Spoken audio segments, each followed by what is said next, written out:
Episode 1। Mumbai. रात का वक्त, रात के करीब 10 बजे। मुंबई की सुनसान सड़कों में एक लड़की भाग रही थी, जिसकी आंखों से बेताबियास आंसू बह रहे थे। वो बार बार मुड़ कर पीछे देख रही थी, जैसे कोई उसका पीछा कर रहा हो। उस लड़की ने पिंक कलर की कुर्ती और नीले रंग की जीन्स पहनी हुई थी, जिसके बिखरे हुए बालों में चोट और कोमल गालों पर थप्पड़ के निशान साफ दिख रहे थे। उस लड़की की उम्र कुछ 17-18 साल के आसपास होगी। वो बस सुध सी भाग रही थी। भागते भागते उसकी सांसें उखड़ने लगी थी, लेकिन फिर भी वह रुक नहीं रही थी, मानो उसे किसी का डर हो। उस लड़की के सिर में दर्द भी हो रहा था, जहां उसे चोट आ हुई थी। उसका सिर अब चकराने लगता है और आंखें धुंधली होने लगती है। वो तब भी अपने लड़खड़ाए पैरों से आगे की ओर भाग रही है। उसी समय एक कार उसकी ओर तेज रफ्तार से आ रही है। उस लड़की को अपनी अधखुली आंखों से कुछ साफ दिखाई नहीं दे रहा है, जिससे वो कार के आगे आ जाती है। अचानक किसी के कार के आगे यूं आने से कार में बैठा ड्राइवर एकदम से ब्रेक मारता है, जिससे वह लड़की कार के बोनट में गिर जाती है और अपनी अधखुली आंखों से कार के अंदर बैठे लोगों को उम्मीद से देखने लगती है, जैसे मदद की गुहार लगा रही हो।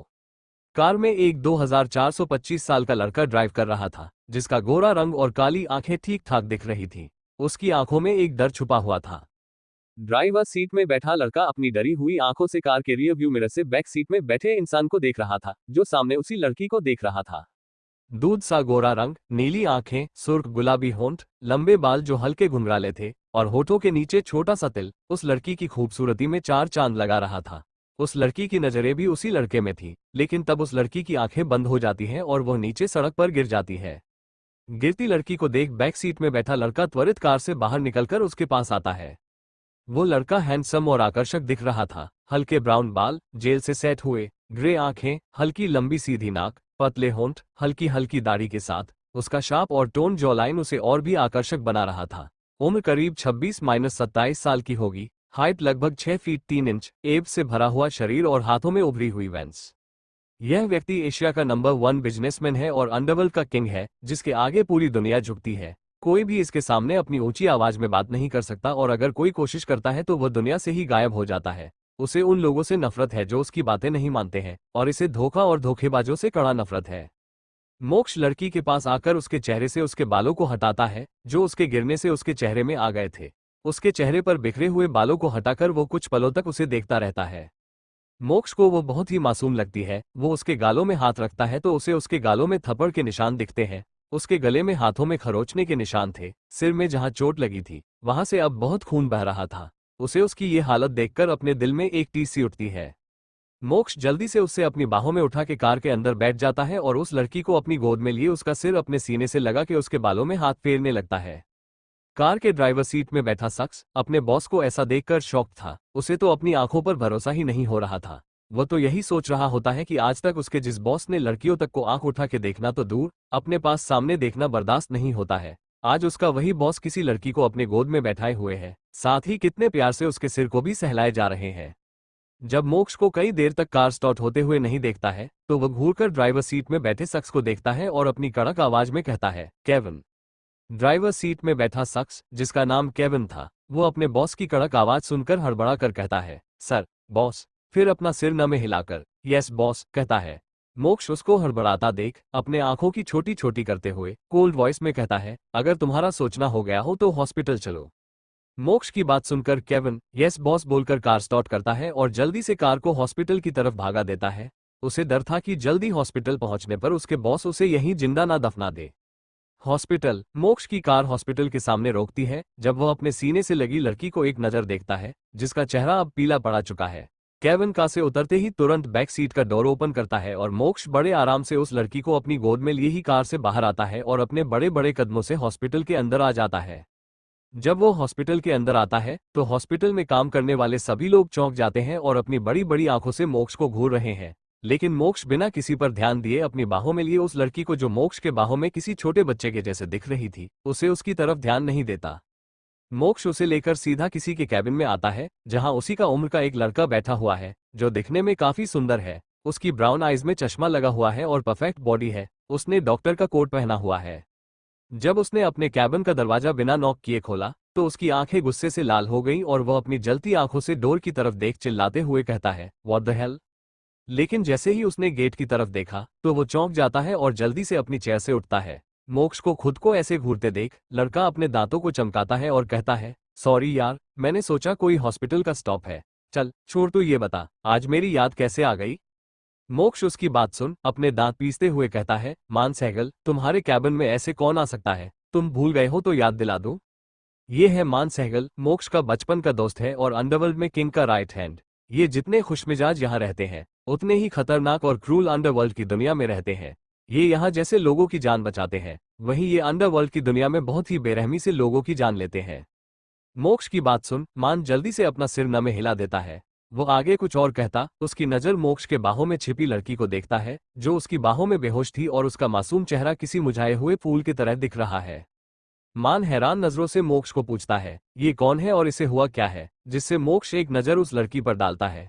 फिर मान को देख कहता है, check this first and I will answer your questions later. उसकी बात सुन मान उससे देख, हाँ, मैं अपना सिर हिला देता है और उसे लेटाने को बोलता है। मोक्ष भी उससे वहीं पास के स्टेयर में लिटा देता है, तो मान उससे चेक करने लगता है। ये हॉस्पिटल मान का था, जो पूरे शहर का सबसे फेमस हॉस्पिटल में से एक था। मान जब उससे चेक कर रहा था तो उसका चेहरा काफी सीरियस दिख रहा था। मोक्ष उससे पूछता है, क्या हुआ, सब ठीक है? लेकिन मान कोई जवाब नहीं देता और कुछ देर चेकअप करने के बाद वो उसके सारे चोटों की ड्रेसिंग करता है। ड्रेसिंग हो जाने के बाद मोक्ष मान को देखने लगता है और उसके कुछ बोलने का इंतजार करने लगता है। लेकिन मान को कुछ न बोलता देख वो गुस्से में चिल्ला कहता है, answer me dam, what happen? उसकी बात सुन मोक्ष की आंखों से खून उतरने लगता है और हाथों की नसें दिखने लगती हैं। वो अपनी लाल आंखों से मान के कॉलर को पकड़कर गुस्से में अपने दांत पीस कर कहता है, क्या बकवास कर रहा है? मान मोक्ष को इतने गुस्से में देख उससे अपने कॉलर छोड़ाते हुए कहता है, मैं बकवास नहीं कर रहा हूँ और अभी मैंने बोला ना मैं शो नहीं हूँ, जब तक उसके टेस्ट नहीं हो जाते तब तक हम कुछ नहीं कह सकते। और तुम ऐसा बिहेव क्यों कर रहे हो? एक मिनट, कहीं तुझे उससे पहली नजर वाला प्यार तो नहीं हो गया? अपनी शरारती नजरों से देखते हुए कहता है। उसकी बात सुन मोक्ष उससे अपनी नजरें फेर कहता है, व्हाट रैबाइज, ऐसा कुछ नहीं है, वो अभी बहुत छोटी है। मोक्ष की बात सुन मान कहता है, ऐसा नहीं है तो तुम मुझसे नजरें क्यों चुरा रहे हो? और क्या कहा तुमने, छोटी है? आजकल एज मैटर नहीं करती है, तुझे पता है, बस प्यार।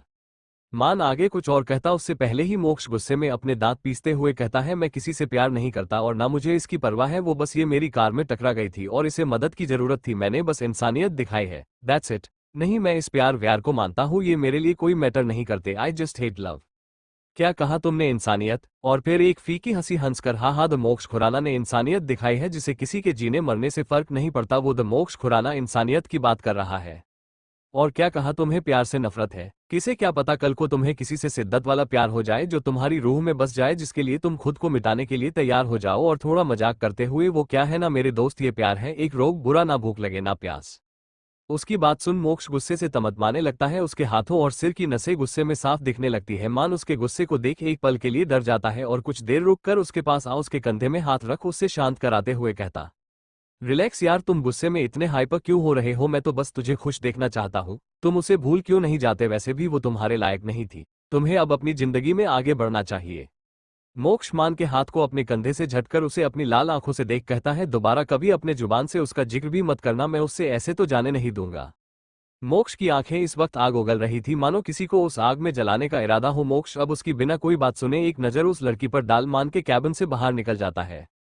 मान मोक्ष को जाता देख खुद से कहता है, तुमने मेरे हंसते मुस्कुराते दोस्त को क्या से क्या बना दिया। अब उसकी आंखें लाल थी, वह अपने दांत पीसते हुए बोला, एक बार पता चल जाए तुम कहाँ छुपी हो, तुम्हारी जिंदगी मैंने जहन्नुम ना बना दी। मेरा नाम भी मान सहगल नहीं।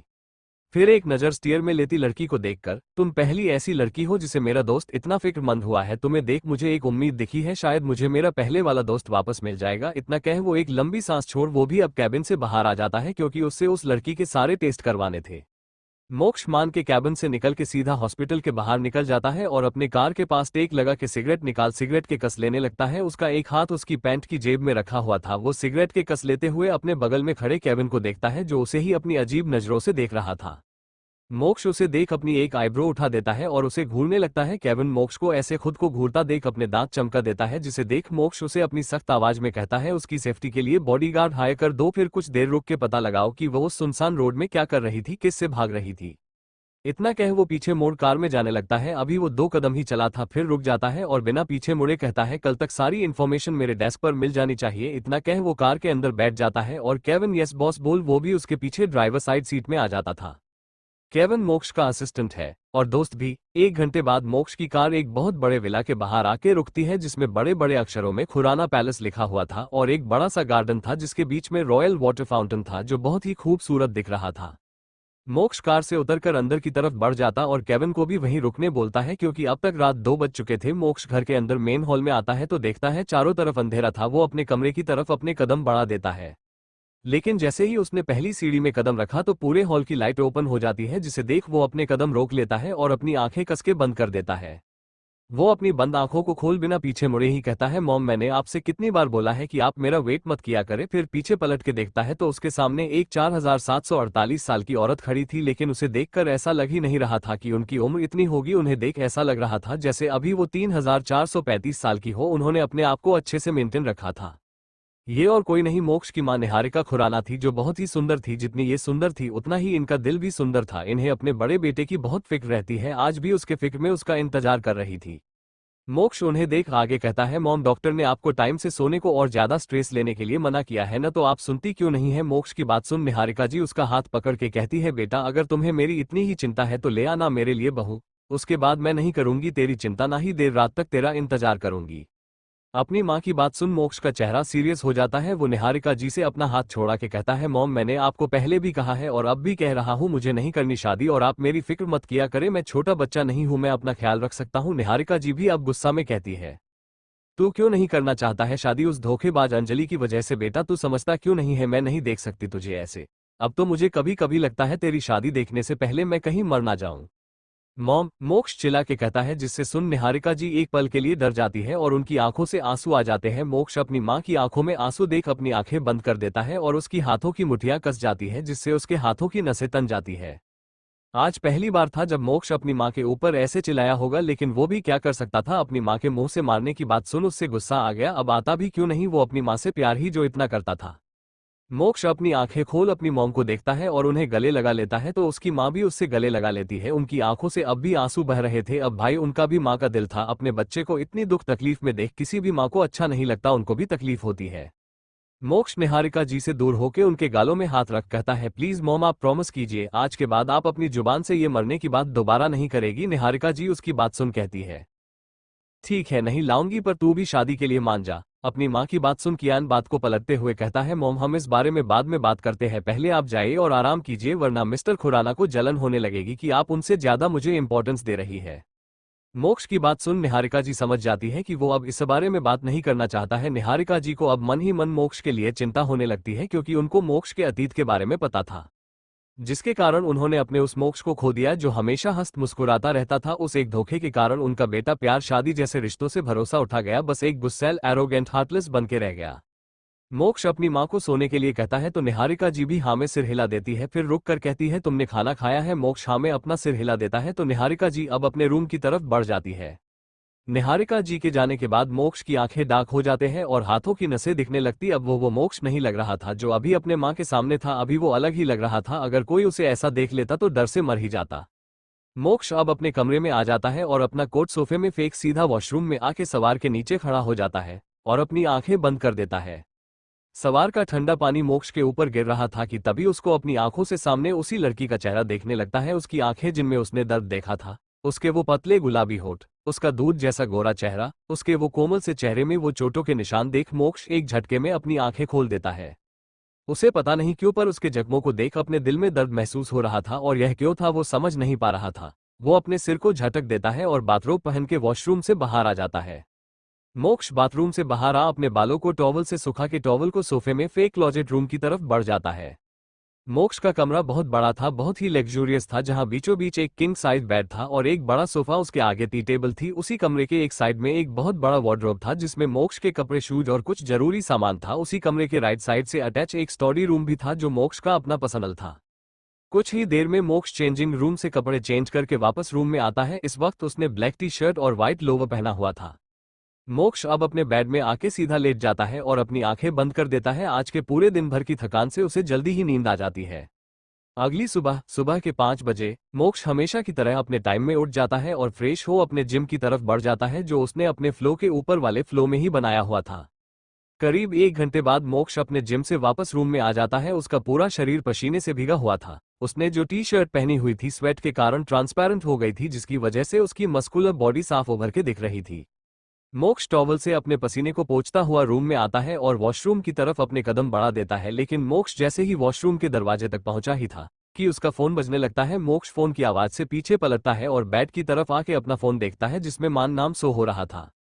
मोक्ष बिना देरी के फोन रिसीव करता है और दूसरी तरफ की आवाज सुनने लगता है, लेकिन वो जैसे ही दूसरी तरफ की आवाज सुन रहा होता है उसका चेहरा भी डार्क हो रहा था। कुछ देर में मोक्ष बस इतना कहता है आई एम कमिंग और फोन कट कर देता है। इस वक्त उसका चेहरा काला पड़ा हुआ था। मोक्ष कुछ देर वहीं खड़ा रहता है और फिर सीधा वॉशरूम की तरफ आ जाता है। करीब आधे घंटे बाद वॉशरूम का दरवाजा खुलता है और वॉशरूम से मोक्ष अपने चेहरे में बिना कोई भाव लिए अपने बॉडी में सिर्फ एक टॉवल लपेटे हुए बाहर निकलता है। इस वक्त उसने अपनी अपर बॉडी में कुछ नहीं पहना हुआ था, जिससे वो काफी अट्रैक्टिव दिख रहा था। उसके बालों से गिरता हुए पानी की बूंदें उसके चेस्ट से होकर उसके 8 पैक एबीएस में गिर रही थी। इस वक्त अगर कोई उसे ऐसा देखता तो पक्का उसके प्यार में डूबी जाता। मोक्ष अपने एक हाथ में टॉवल ले अपने गीले बालों को सूखते हुए ड्रेसिंग टेबल के सामने आ जाता है और आईने के सामने खड़े हो खुद को देख अपने बालों को साफ करने लगता है। जब मोक्ष के बाल सूख जाते हैं तो वह वार्डरोब खोल अपने लिए कपड़े निकाल चेंजिंग रूम की तरफ बढ़ जाता है। कुछ ही देर में मोक्ष चेंजिंग रूम से तैयार होकर अपने 3 पीस सूट पहन बाहर निकलता है। इस वक्त मोक्ष ने और ड्रेसिंग के सामने अपने बालों को सेट करने लगता है।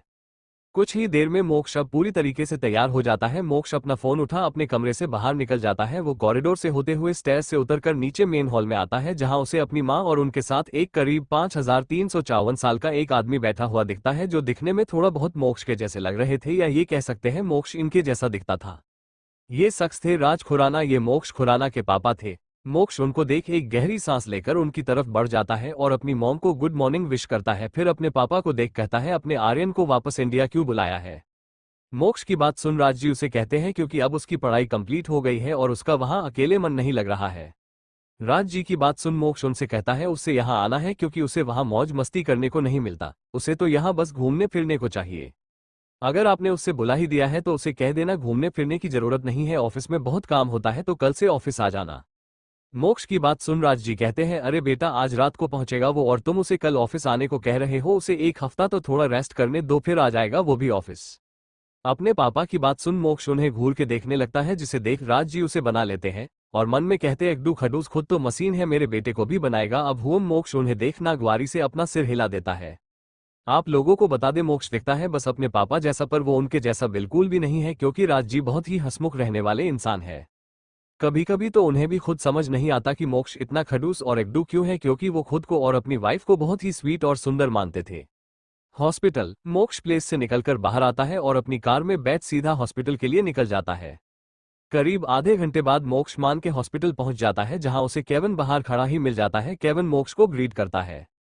मोक्ष एक नजर केविन को देखता है और अपना सिर हिला देता है और हॉस्पिटल के अंदर बढ़ जाता है। केविन भी मोक्ष के पीछे पीछे अंदर आ जाता है। मोक्ष केविन हॉस्पिटल के अंदर आ लिफ्ट में आ जाते हैं। केविन मोक्ष को देख कहता है सर उसका नाम सुहानी है और वो एक अनाथ है जो ऑर्फनेज होम में रहती है और इनकी उम्र 17 साल की है, उन्होंने हाल ही में 12th पास किया है।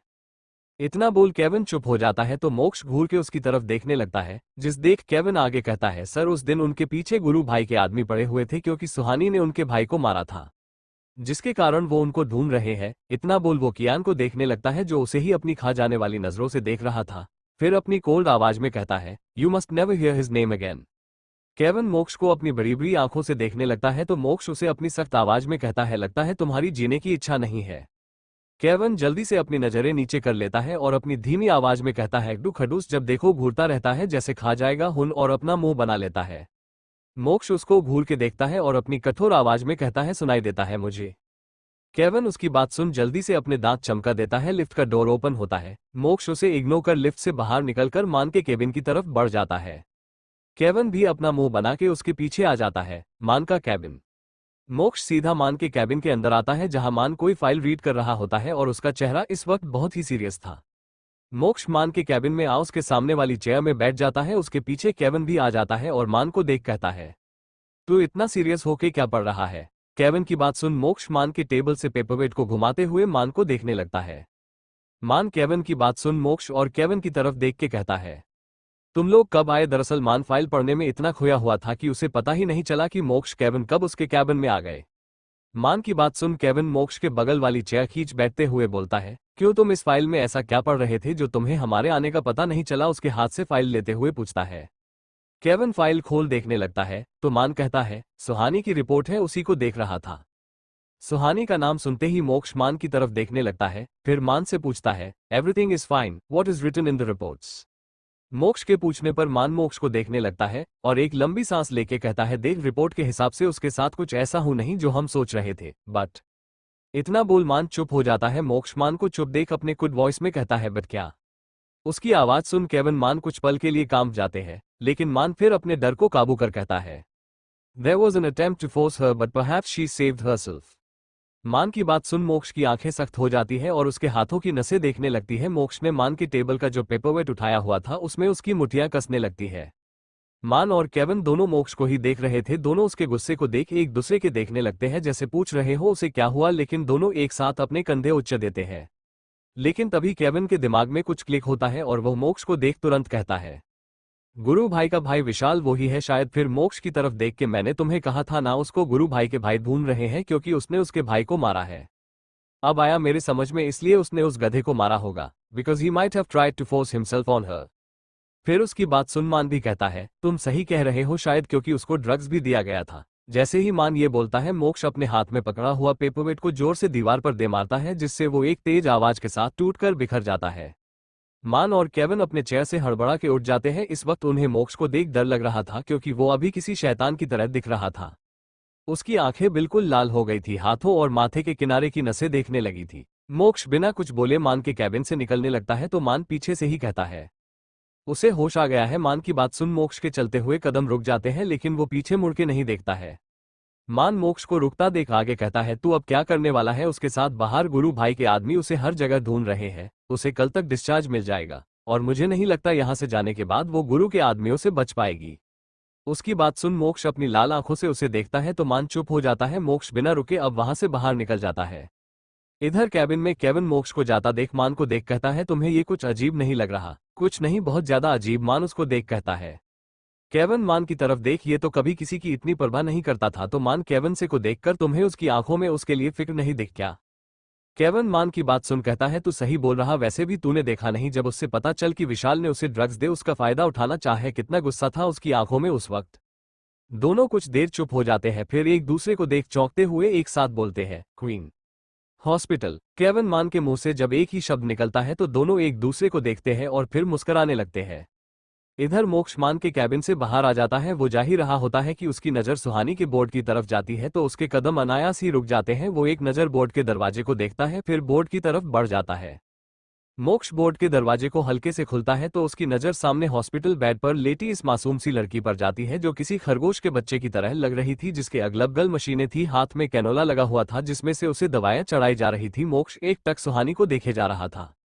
मोक्ष कुछ सोचते हुए अंदर बढ़ता है और सुहानी के पास आ जाता है और उसे देखने लगता है। सुहानी को होश आया हुआ था, बस उसने अपनी आंखें बंद की हुई थी, लेकिन जब उसे अपने करीब किसी के होने का एहसास होता है तो वह अपनी आंखें खोल देती है और अपने साइड में खड़े मोक्ष को देख सुहानी डरने लगती है। लेकिन जब मोक्ष सुहानी को डरता हुआ देखता है तो उसके पास आओ उसे शांत कराते हुए कहता है calm down rabbit, everything is fine. उसकी बात सुन सुहानी उसे देखने लगती है, उसकी आंखें नम हो जाती है और वह अपनी नम आंखों से मोक्ष को देखने लगती है। मोक्ष उसकी नम आंखों को देख उसके पास आ उसके बेड में बैठ जाता है और उसे अपने सीने से लगा देता है और फिर उसके बालों में हाथ रख सहलाने लगता है। सुहानी पहले डर जाती है तो मोक्ष उसे रिलैक्स करता है जिससे वो थोड़ा शांत हो जाती है। उसे मोक्ष का टच गंदा नहीं लग रहा था, मोक्ष उसे किसी छोटे बच्चे की तरफ पैम्पर कर रहा था। मोक्ष को उसकी ये हालत देखी नहीं जा रही थी, अब वो थी भी तो बस 17 साल की बच्ची जिसने इतनी छोटी उम्र में कितना कुछ सहा था। मोक्ष को उसको इतनी तकलीफ में देख अपने अंदर कुछ टूटता हुआ सा फील हो रहा था और ये क्यों है वो समझ नहीं पा रहा था या फिर समझना नहीं चाहता था। मोक्ष को अब अपने सीने में सुहानी की भारी सांसें महसूस होती है। वो अपना सिर नीचे करके देखता है तो सुहानी सो चुकी थी। मोक्ष अपने सीने में सोई हुई खरगोश को देखता है जिसका चेहरा सोते हुए और भी मासूम लग रहा था। मोक्ष उसके चेहरे को एक टक देखता रहता है, फिर झुककर सुहानी के माथे पर अपने होंठों को रख हौले से चूम लेता है और फिर उसे आहिस्ते से बेड में लिटा देता है। मोक्ष एक नज़र सुहानी को देख अब सुहानी के बोर्ड से बाहर आ जाता है। मोक्ष वहां से निकलकर कुछ देर बोर्ड के बाहर खड़े हो अपने पॉकेट से सिगरेट निकाल अपने होंठों से दबा के कस लेने लगता है। वो सिगरेट के कस लेते हुए कुछ सोचे जा रहा था। आधा घंटा हो गया था, मोक्ष ने अब तक 2 पैकेट सिगरेट खत्म कर दी थी। मोक्ष अब सिगरेट का लास्ट कस भरकर सिगरेट को नीचे फेंक पैरों से मसल देता है। मोक्ष अब अपना फोन निकलकर किसी को एमएसजी करता है और एक नज़र सुहानी के बोर्ड को देख हॉस्पिटल से बाहर निकल जाता है। मान का कैबिन। इधर केविन जो अब तक मान के कैबिन में बैठा हुआ मान से बातें कर रहा था कि उसके फोन में नोटिफिकेशन बिप की आवाज आती है। केविन अपना फोन निकल चेक करता है जिसमें मोक्ष का एमएसजी था। केविन अपने फोन के एमएसजी ब्राउजर ओपन करता है, लेकिन जैसे ही वो एमएसजी पढ़ता है उसके हाथ से फोन छूटते छूटते बचता है और वो शॉक्ड हो जाता है। मान केविन को ऐसे देख उससे पूछता है, केविन क्या हुआ, किसका एमएसजी था? लेकिन केविन कुछ नहीं बोलता, वो तो अभी भी शॉक था। मान जब केविन को कुछ न बोलता देखता है तो उसके कंधे में हाथ रख पूछता है, क्या हुआ, तेरा फेस इतना हैरानी से क्यों भरा पड़ा है? किसी ने तुझे डेट में चलने को बोला है क्या? मान के कंधे में हाथ रखने और उसकी बात सुन केविन होश में आता है और मान को देखते हुए अपने लड़खड़ाती आवाज में बोलता है, छोटा उसा उससे भी बढ़कर है। मान केविन को हकलाता देख पूछता है, क्या हुआ, तू इतना हकला क्यों रहा है? मान की बात सुन केविन अपना फोन मान की तरफ कर देता है। मान केविन के हाथ से फोन ले देखने लगता है और उसे कहता है, क्या है ऐसा इसमें जो तू। वो आगे कुछ और बोलता कि उसकी नजर मोक्ष के एमजीएस में पड़ती है। उसे पढ़ मान के हाथ से केविन का फोन गिर जाता है, जिसे देख केविन जल्दी से नीचे अपना फोन उठाकर मान से बोला, साले मेरे पास एक ही फोन है। उसकी बात सुन मान होश में आ केविन को देख कहता है, क्या वो सच है? फिर केविन के पास अपना हाथ बढ़ा, यार मुझे चूटी काट, तो कहीं मैं कोई सपना तो नहीं देख रहा ना? मान की बात सुन केविन मान के हाथ में जोर से चूंटी काटता है, जिससे मान चिल्ला के कहता है, साले क्या कर रहा है? तो केविन भी अपनी आंखें चढ़ाते हुए कहता है, तूने ही तो चूंटी काटने को बोला था। मान दांत पीसते हुए बोला, ऐसे कौन चूंटी काटता है? तुझे विश्वास हो जाए इसलिए जरा जोर से काट दी, चल मैं जा रहा हूं, अगर कल तक काम पूरा नहीं हुआ तो डेविल मुझे जिंदा ही दफन कर देगा। इतना बोल केविन मान के कैबिन से बाहर आ जाता है। केविन के जाने के बाद मान एक आह भरता है और वापस अपने काम में लग जाता है।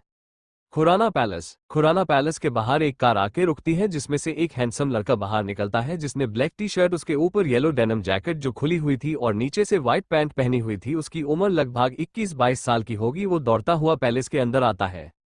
निहारिका जी जो हॉल के सोफे में बैठी हुई किसी से फोन में बात कर रही थी, वो लड़का जब निहारिका जी को हॉल में देखता है तो अपने कदमों को धीरे कर निहारिका जी की तरफ बढ़ जाता है। निहारिका जी का ध्यान नहीं गया कि कोई उनके पीछे आया हुआ है। वो अब भी फोन में बात कर रही थी कि वो लड़का पीछे से उनको गले से लगा देता है। निहारिका जी चौंकते हुए पीछे मुड़कर देखती है तो उनकी आंखें हैरानी से बड़ी हो जाती है। खुराना प्लीज। निहारिका जी पीछे देखती है तो चौंक जाती है और उनके मुंह से बस ये ही निकलता है, आर्यन। आर्यन उनके पैर छूते हुए बोलता है, आई मिस यू मॉम, आपकी बहुत याद आई मुझे। निहारिका जी अपनी नम आंखों से देखते हुए उसके सर पर हाथ रख के कहती है, मैंने भी तुम्हें बहुत मिस किया बेटा। आर्यन अपनी मां को सोफे में बैठते हुए बोलता है, अच्छा मॉम ये बताओ बाकी लोग कहाँ हैं? निहारिका जी तुम्हारे पापा किसी काम से बाहर गए हैं और मोक्ष ऑफिस गया है। उनकी बात सुन आर्यन हाँ में अपना सर हिला देता है और निहारिका जी उसे यूएसए के बारे में पूछती है, वो वहां कैसे रहता था, क्या खाता था। वो भी उन्हें सब सही था बोलता है। यूं ही कुछ देर बात करने के बाद आर्यन अपनी मॉम से कहता, मॉम मैं अपने रूम में जा रहा हूँ, बहुत थक गया हूँ, थोड़ा आराम करूंगा। निहारिका जी भी उससे जाने का बोल अपने काम में लग जाती है। ऐसे ही कब दोपहर से शाम होती है पता नहीं चलता। शाम को वक्त एक ऊंची इमारत जो आसमान को छू रही थी, उस इमारत के टॉप पर बड़े और सुनहरे अक्षरों में खुराना कॉरपोरेशन लिखा हुआ था। उस इमारत के 15 फ्लोर के एक रूम था जो पूरे कांच की वॉल से बना हुआ था। ये किसी का कैबिन लग रहा था जिसको बड़े सलीके से रखा गया था।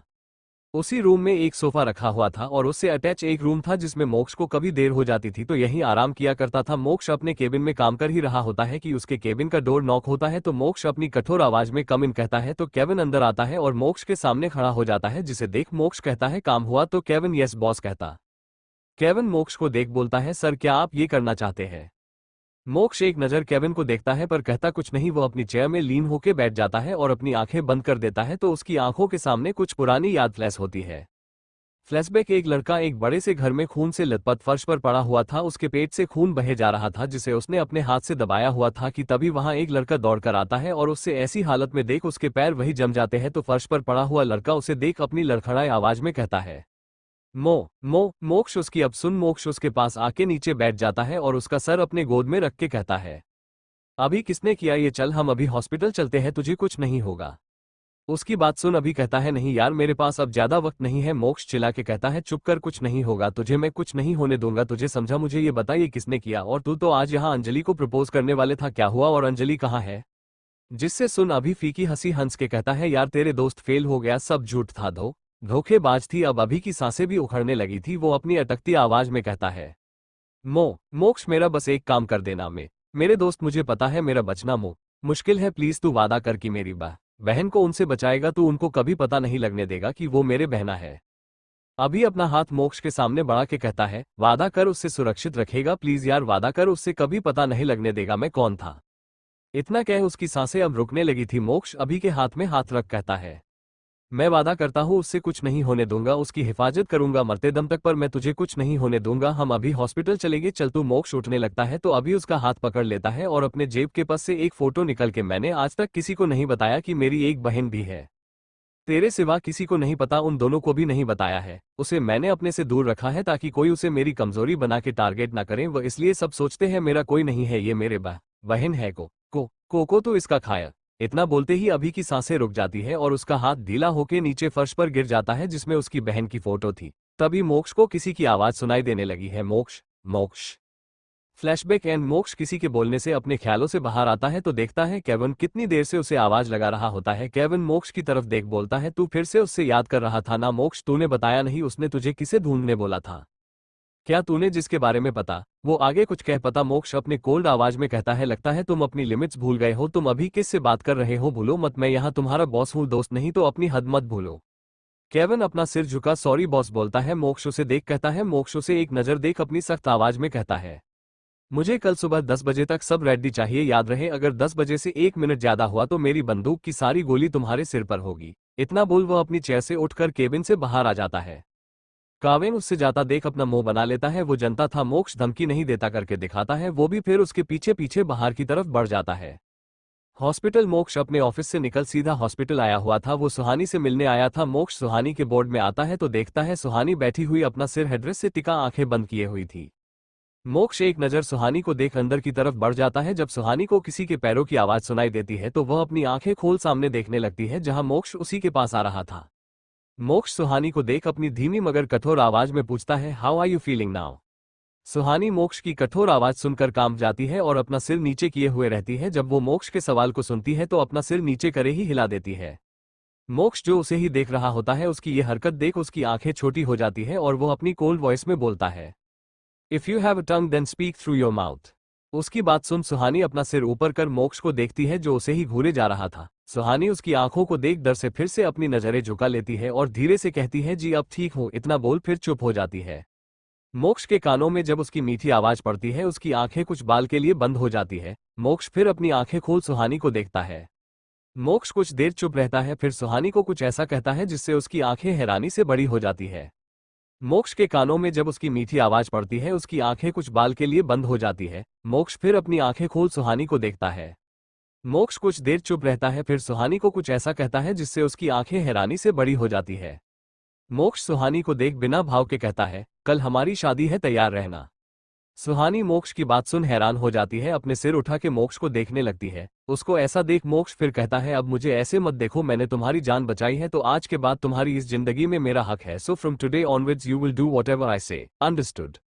कल सुबह तुम्हारे लिए कपड़े आ जाएंगे। सुहानी उसकी बात सुन अपनी नजरें नीची कर देती और कुछ नहीं बोलती भी क्या, उसे कुछ समझ में ही नहीं रहा था कि उसके साथ हो क्या रहा है। सुहानी अभी अपने ख्यालों में ही गुम थी कि उसके कानों में मोक्ष की कठोर आवाज आती है, did you here what I just said. मोक्ष की बात सुन सुहानी मोक्ष को देखने लगती है। सुहानी को देख मोक्ष समझ जाता है उसने कुछ नहीं सुना जो अभी अभी उसने कहा था।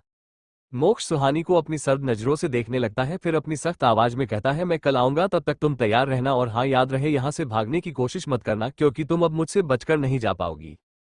मोक्ष इतना बोल अब सुहानी के बोर्ड से बाहर आ जाता है और बोर्ड में सुहानी दरवाजे की तरफ देखने लगती है। उसे तो कुछ समझ में नहीं आ रहा था उसकी जिंदगी में हो क्या रहा है, उसके आंखों से अब बेहिसाब आंसू बहने लगते हैं। सुहानी अब अपने ख्यालों में खो जाती है कि उसकी जिंदगी कैसे कुछ घंटों में बदल गई। जब वो आश्रम से बाहर सामान लेने गई थी तब उसे किसी ने किडनैप कर बेहोश किया था और जब उसे होश आया तो वो किसी रूम में थी। उसे समझ में नहीं आ रहा था कि वो है कहाँ। उसने तो कभी आश्रम के बाहर की दुनिया नहीं देखी थी, उसने तो 12th भी अपने आश्रम से ही किया था। वो तो अक्सर मार्केट जाया करती थी और उसके अलावा कहीं नहीं जाती थी। उस दिन भी वो वहां से मार्केट गई थी अपनी दोस्त गीता के साथ जो उसी आश्रम में रहती थी। जब वो दोनों मार्केट गई थी सुहानी ऐसे चलते चलते किसी से टकरा गई थी जिससे वो गिरने को हुई तो उस शख्स में उसे पकड़ लिया था। उसने सुहानी को देखा जो बहुत ही सुंदर दिख रही थी। सुहानी उस शख्स को देख जल्दी से पीछे हटती है तो वो शख्स सुहानी का हाथ पकड़ लेता है। सुहानी उसे अपना हाथ छुड़ाने लगती पर वह शख्स उसे जबरदस्ती अपने साथ ले जाने लगता है, जिसे देख गीता जल्दी से शख्स का हाथ सुहानी के हाथ से छुड़ाने लगती है पर शख्स उसे धक्का देता है और गीता की तरफ देख कहता है, एक बार जो चीज विशाल आहूजा को पसंद आ गई वो उसकी हो जाती है। और फिर सुहानी को देख हंसने लग जाता है। फिर सुहानी की तरफ देखकर, मैंने इतनी सारी लड़कियां देखी है पर तुम जैसे नहीं, तुम तो बिल्कुल किसी फूल की तरह हो। फिर सुहानी के चेहरे हाथ फेरने लगता है। सुहानी को उसका छूना अच्छा नहीं लगता, वो उससे धक्का देती है लेकिन विशाल उसके हाथ को कस के पड़ता है। सुहानी की आंखों से लगता आंसू बहे जा रहे थे। विशाल अब सुहानी का हाथ पकड़ खींचते हुए अपने साथ ले जाने लगता है। इस वक्त विशाल के साथ उसके बॉडीगार्ड भी थे। गीता उठ के सुहानी के पीछे जाने लगती है तो विशाल के बॉडीगार्ड उसे रोक देते हैं। सुहानी अपने आप को छुड़ाने की कोशिश कर रही होती है कि विशाल एक बॉडीगार्ड की तरफ इशारा करता है तो एक बॉडीगार्ड जल्दी से आगे बढ़ एक रूमाल में कुछ डालता है और फिर उस रूमाल को सुहानी के पीछे से उसके मुंह में लगा देता है, जिससे सुहानी वहीं बेहोश हो जाती और विशाल उसे अपनी कार में डाल देता है। सुहानी को सारी बातें याद आने लगती है। वो उस कमरे चारों तरफ देखने लगती, जो बहुत बड़ा कमरा था, बड़ा सा बेड, सोफा और एक कबर्ड था। वो ध्यान से उसे देखने लगते हैं। अभी वो देख ही रही होती कि विशाल अंदर आता है और उसे देखता है। विशाल आए दिन लड़कियों को ऐसे ही उठा के लाया करता था, फिर उनके साथ जबरदस्ती करके मार देता था, लेकिन आज उसका शिकार सुहानी बनी गई थी। वो कमरे में आके सुहानी को देखता है और अपनी गंदी नजरों से उसे ऊपर से लेके नीचे तक घूरने लगता है। सुहानी को उसका यूं देखना अच्छा नहीं लगता। वो अपनी डरी हुई आवाज में कहती है, भैया प्लीज मुझे जाने दीजिए। विशाल जब सुहानी के मुंह से भैया सुनता है तो उसका माथा ठनक जाता है। वो सुहानी के पास आओ उसके जबड़े को पकड़ते हुए कहता है, मैं तुम्हारा भाई नहीं हूं, समझी? आज के बाद मुझे भाई मत बुलाना। विशाल उसको घूरे जा रहा था, फिर उसको देख टेडी स्माइल देकर कहता, वैसे तुम बहुत नाजुक हो, बिल्कुल किसी कली की तरह, तुम्हारे साथ खेलने में मजा आएगा। फिर एक गंदी हंसी हंसने लगता है। सुहानी की आंखों से लगता आंसू बहे जा रहे थे। उसे बहुत डर लग रहा था विशाल को देखकर। उसे तो उसकी कोई भी बात समझ में नहीं आ रही थी, बस उससे तो डर लग रहा था। अब उससे डर लगना भी लाजमी था, क्योंकि वो थी भी तो 17 की और वह जिस जगह से थी वो लड़कियों को समझाया जाता था कि लड़कों से दूर रहना है, क्योंकि वो कोई लड़के नहीं रहते थे। पहले कभी कोई भी लड़का जब भी सुहानी की खूबसूरती को देखता था तो उसके पास आने की कोशिश करता था तो हमेशा गीता उस बचा लेती थी, लेकिन आज वो भी उसके साथ नहीं थी। सुहानी अपने हाथ जोड़ के दोबारा उससे रिक्वेस्ट करती है, भैया प्लीज मुझे घर जाना है, मुझे जाने दीजिए ना। लेकिन विशाल को फिर से सुहानी के मुंह से भैया सुन विशाल को गुस्सा आ जाता है और वो उसके गाल में एक जोरदार थप्पड़ जड़ देता है, जिससे सुहानी एक तरफ फर्श पर गिर जाती है और उसके होंठों से खून आने लगता है और आंखों से लगता आंसू बहे जा रहे थे। विशाल सुहानी के बाल पकड़कर उससे ऊपर उठाता है। सुहानी को उसके ऐसे पकड़ने पर अपने बालों में दर्द होता है। वो विशाल से अपने बाल छुड़ाने की कोशिश करने लगती है। विशाल सुहानी को देख अपने दांत पीस कर कहता है, अब तक प्यार से बात कर रहा था, तुझे समझ में नहीं आया? रुक, अब तू खुद अपने आप को रोक नहीं पाएगी, खुद तू मेरे करीब आने को तड़पेगी। इतना कह वो उठकर एक साइड जाता है और ड्रॉ खोल वहां से एक इंजेक्शन निकलता है। फिर सुहानी के पास आ उसके हाथ को पकड़ उसके बाह में उस इंजेक्शन को इंजेक्ट करता है, जिससे सुहानी के मुंह से एक आह निकल जाती है। कुछ ही देर में सुहानी को अपने शरीर में गर्मी का एहसास होने लगता है और वह अपनी लाल आंखों से विशाल को देखने लगती है। विशाल सुहानी को ऐसे देख गंदी हंसी हंसने लगता है, फिर सुहानी को पकड़कर बेड में लाता है और उसके ऊपर झुक जाता है। विशाल सुहानी के गले में किस करने लगता है। सुहानी नशे में होने के कारण भी उसे विशाल का छूना अच्छा नहीं लगता है और उसे खुद से दूर करने की कोशिश करती है, पर वो कर नहीं पाती। पहले तो वो इतनी नाजुक, दूसरा उस पे ड्रग्स का नासा भी हावी था। विशाल सुहानी के गले में किस्सा और बाइट करने लगता है। वो जैसे ही सुहानी की कुर्ती को उतने के हाथ बढ़ता है कि तभी उसका फोन रिंग करता है। पहले तो वो इग्नोर करता है, लेकिन फिर से उसका फोन बजता है। वो अपने फोन को घूरने लगता है, फिर सुहानी को देखता है जिसके आंखों से आंसू बेहिसाब बहे जा रहे थे। वो उसे इग्नोर करते हैं और अपना फोन उठा के फोन रिसीव करता है। सुहानी जो उसे अपने ऊपर से उठता देखती है तो थोड़ा राहत की सांस लेती है, लेकिन उसे अपने शरीर में गर्मी लगने लगती है और आंखें भी बंद होने लगी थी। लेकिन वो हिम्मत करके बेड से उठकर बैठ जाती है। फिर वो एक नज़र विशाल को देखती है जो उसकी तरफ पीठ करके खड़ा था। सुहानी इधर उधर नजरें घुमा के देखती है तो उसे अपने बगल में टेबल लैंप रखा दिखाता है। सुहानी उसकी तरफ अपना हाथ बढ़ती है और उसे उठा देती है। सुहानी अब बेड से उठ के विशाल की तरफ अपने कदम बढ़ाने लगती है। उससे चला भी नहीं जा रहा था क्योंकि उसे सब धुंधला दिख रहा था। सुहानी विशाल के पीछे पहुंच जाती है। जब विशाल को अपने पीछे किसी का होने का एहसास होता है तो वह पीछे मोड़ने लगता है। वो इससे पहले कुछ समझ पाता, सुहानी जोर से उसके सिर में उस टेबल लैंप को मारती है। उस लैंप के लगते ही विशाल नीचे गिर जाता है और सुहानी को देखने लगता है जो अपनी आंखें खुली रखने की कोशिश कर रही थी। विशाल के सिर से खून निकलने लगता है। उसके के सिर में उस लैंप के कांच के टुकड़े चुभ गया थे, जिससे उसके सिर से बहुत सारा खून निकलने लगता है और वह वहीं बेहोश हो जाता है। सुहानी उसे बेहोश देख जल्दी से कमरे से बाहर की तरफ बहती है तो उससे पता चलता है कि वह किसी होटल में है। सुहानी ना आओ देखती ना ताओ, सीधा अपने लड़खड़ाए कदमों से बाहर की तरफ भाग जाती है। हॉस्पिटल। सुहानी अपने ख्यालों में गुम थी। वह अपने ख्यालों से बाहर आती है और फूट फूट कर रोने लगती है। मोक्ष सुहानी के बोर्ड से निकलकर बाहर आता है और अपने हाथों की मुट्ठी मजबूती से बंद कर अपने आंखें बंद कर देता है। वो कुछ देर ऐसे ही खड़ा रहता है, फिर वहां से निकल जाता है। खुराना पैलेस। अब तक रात हो चुकी थी। निहारिका जी रात के खाने की तैयारी कर रही थी। आज वो खुद अपने हाथों से खाना बना रही थी, क्योंकि आज आर्यन पूरे 3 साल बाद घर आया था। निहारिका जी आज उसके और मोक्ष के पसंद का खान बना रही थी। वो अभी किचन में खाना बना ही रही थी कि वहां किचन में आर्यन उन्हें पीछे से हक कर देता है और उनके गालों में किस कर पूछता है, मॉम, खुशबू बड़ी अच्छी आ रही है। आज क्या बना रही हैं आप? तो निहारिका जी उसके गालों में हाथ रख प्यार से कहती है, आज सारा तुम्हारी और मोक्ष का पसंद का खाना बना रही बेटा। आज मेरे दोनों बेटों को मैं अपने हाथ से उनके पसंद का खाना खिलाऊंगी। आर्यन अपनी माँ की बात सुन मुस्करा जाता है और कहता, वाह मॉम, आज तो मजा ही आ जाए। फिर तो आर्यन जल्दी से डाइनिंग टेबल में बैठ जाता है। कुछ देर बाद मोक्ष भी घर पहुंच जाता है और वो सीधे अपने रूम की तरफ बढ़ जाता है। कुछ ही देर में खाना भी तैयार हो गया था। निहारिका जी खाना टेबल पर लगा देती है तो सभी खाने के लिए आ जाते हैं। मोक्ष भी नीचे आ जाता है। आर्यन मोक्ष को देखता है तो उसे ग्रीट करता है। मोक्ष उसे देख अपनी सिर हिला देता है और अपनी रूड वॉइस में कहता है, कल से तुम ऑफिस ज्वाइन कर रहे हो और तुम लंदन वाली डील तुम देखोगे। मोक्ष की बात सुन आर्यन अपना मुंह बना लेता है। फिर अपने पापा को देखता है तो उसके पापा मोक्ष को देख कहते हैं, मोक्ष अभी तो आया है वो, तो क्यों उसे अभी ऑफिस का वर्कलोड देना चाहता है? तुमसे मैंने कल भी कहा था उसे कुछ दिन आराम करने दो। मोक्ष उनकी बात को इग्नोर कर कहता, मैंने एक बार कह दिया तो कह दिया। इतना बोल वो अपना खाना खाने लगता है। आर्यन मोक्ष को देखता है जिसका ध्यान अब खाने खाने में था। फिर वो कुछ सोच के मोक्ष से कहता है, भाई मुझे अभी मास्टर करना है और मैं अपनी मास्टर की डिग्री यहीं से करना चाहता हूँ। आर्यन मोक्ष को देख सीरियस होके कहता है, भाई प्लीज, मुझे पेंटिंग्स का शौक है, आपको पता है मुझसे ये ऑफिस का काम नहीं होगा, मैं नहीं कर पाऊंगा। आप जानते हो ये ऑफिस को आप ही संभाल लो, मुझे से नहीं होगा प्लीज भाई। मोक्ष उसकी तरफ देखता है जिसका चेहरा इस वक्त बहुत सीरियस था। मोक्ष आर्यन को देखता है पर कहता कुछ नहीं और वापस अपना खाना खाने लगता है। आर्यन मोक्ष को देखता है जो बिना कुछ बोले अपने खाने को खा रहा था। आर्यन अपने पापा मम्मी को देखता है जो उसे पलके झपकाकर चुप रहने को बोलते हैं। इस बार निहारिका जी मोक्ष को देख कहती है, मोक्ष, आर्यन 3 सालों बाद यहाँ आया है मेरे पास, मैं नहीं चाहती कि अब वो मुझे कहीं दूर जाए, तुम उससे यही रहने दो, उससे अपनी पढ़ाई कंप्लीट करनी है। मोक्ष बिना भाव के सबको एक नज़र देखता है फिर अपनी चेयर से उठ जाता है और जाने लगता है। उसे जाता देख आर्यन का मुंह उतर जाता है, लेकिन तभी मोक्ष उसकी तरफ देख कहता है, तुम्हें जो भी करना है करो, लेकिन फालतू इधर उधर घूमते फिरते मत रहना और तुम्हारा पूरा फोकस अपनी पढ़ाई में होना चाहिए। मुझे तुम्हारी कोई भी खबर मिली तो हमारे लंदन वाले प्रोजेक्ट को हैंडल करने तुम जाओगे, वो भी पूरे 3 महीने के लिए। मोक्ष की बात सुन आर्यन जल्दी से अपना सिर हिला देता और खुश होकर कहता है, भाई मैं आपसे प्रॉमिस करता हूँ आपको शिकायत का मौका नहीं दूंगा। आर्यन की बात सुन मोक्ष भी बिना कुछ बोले अपने कमरे की तरफ आ जाता है। कुछ ही देर के सबका भी डिनर हो जाता है और सब अपने अपने कमरे की तरफ बढ़ जाते हैं। मोक्ष का कमरा। मोक्ष अपने कमरे में आके सोफे में बैठ अपना लैपटॉप ओपन कर काम करने लगता है। वह अपने काम में इतना खो गया था कि उसे टाइम का पता भी नहीं चलता। कुछ देर में मोक्ष अपने फोन को देखता है जिसमें रात के 2 बजे बज चुके थे।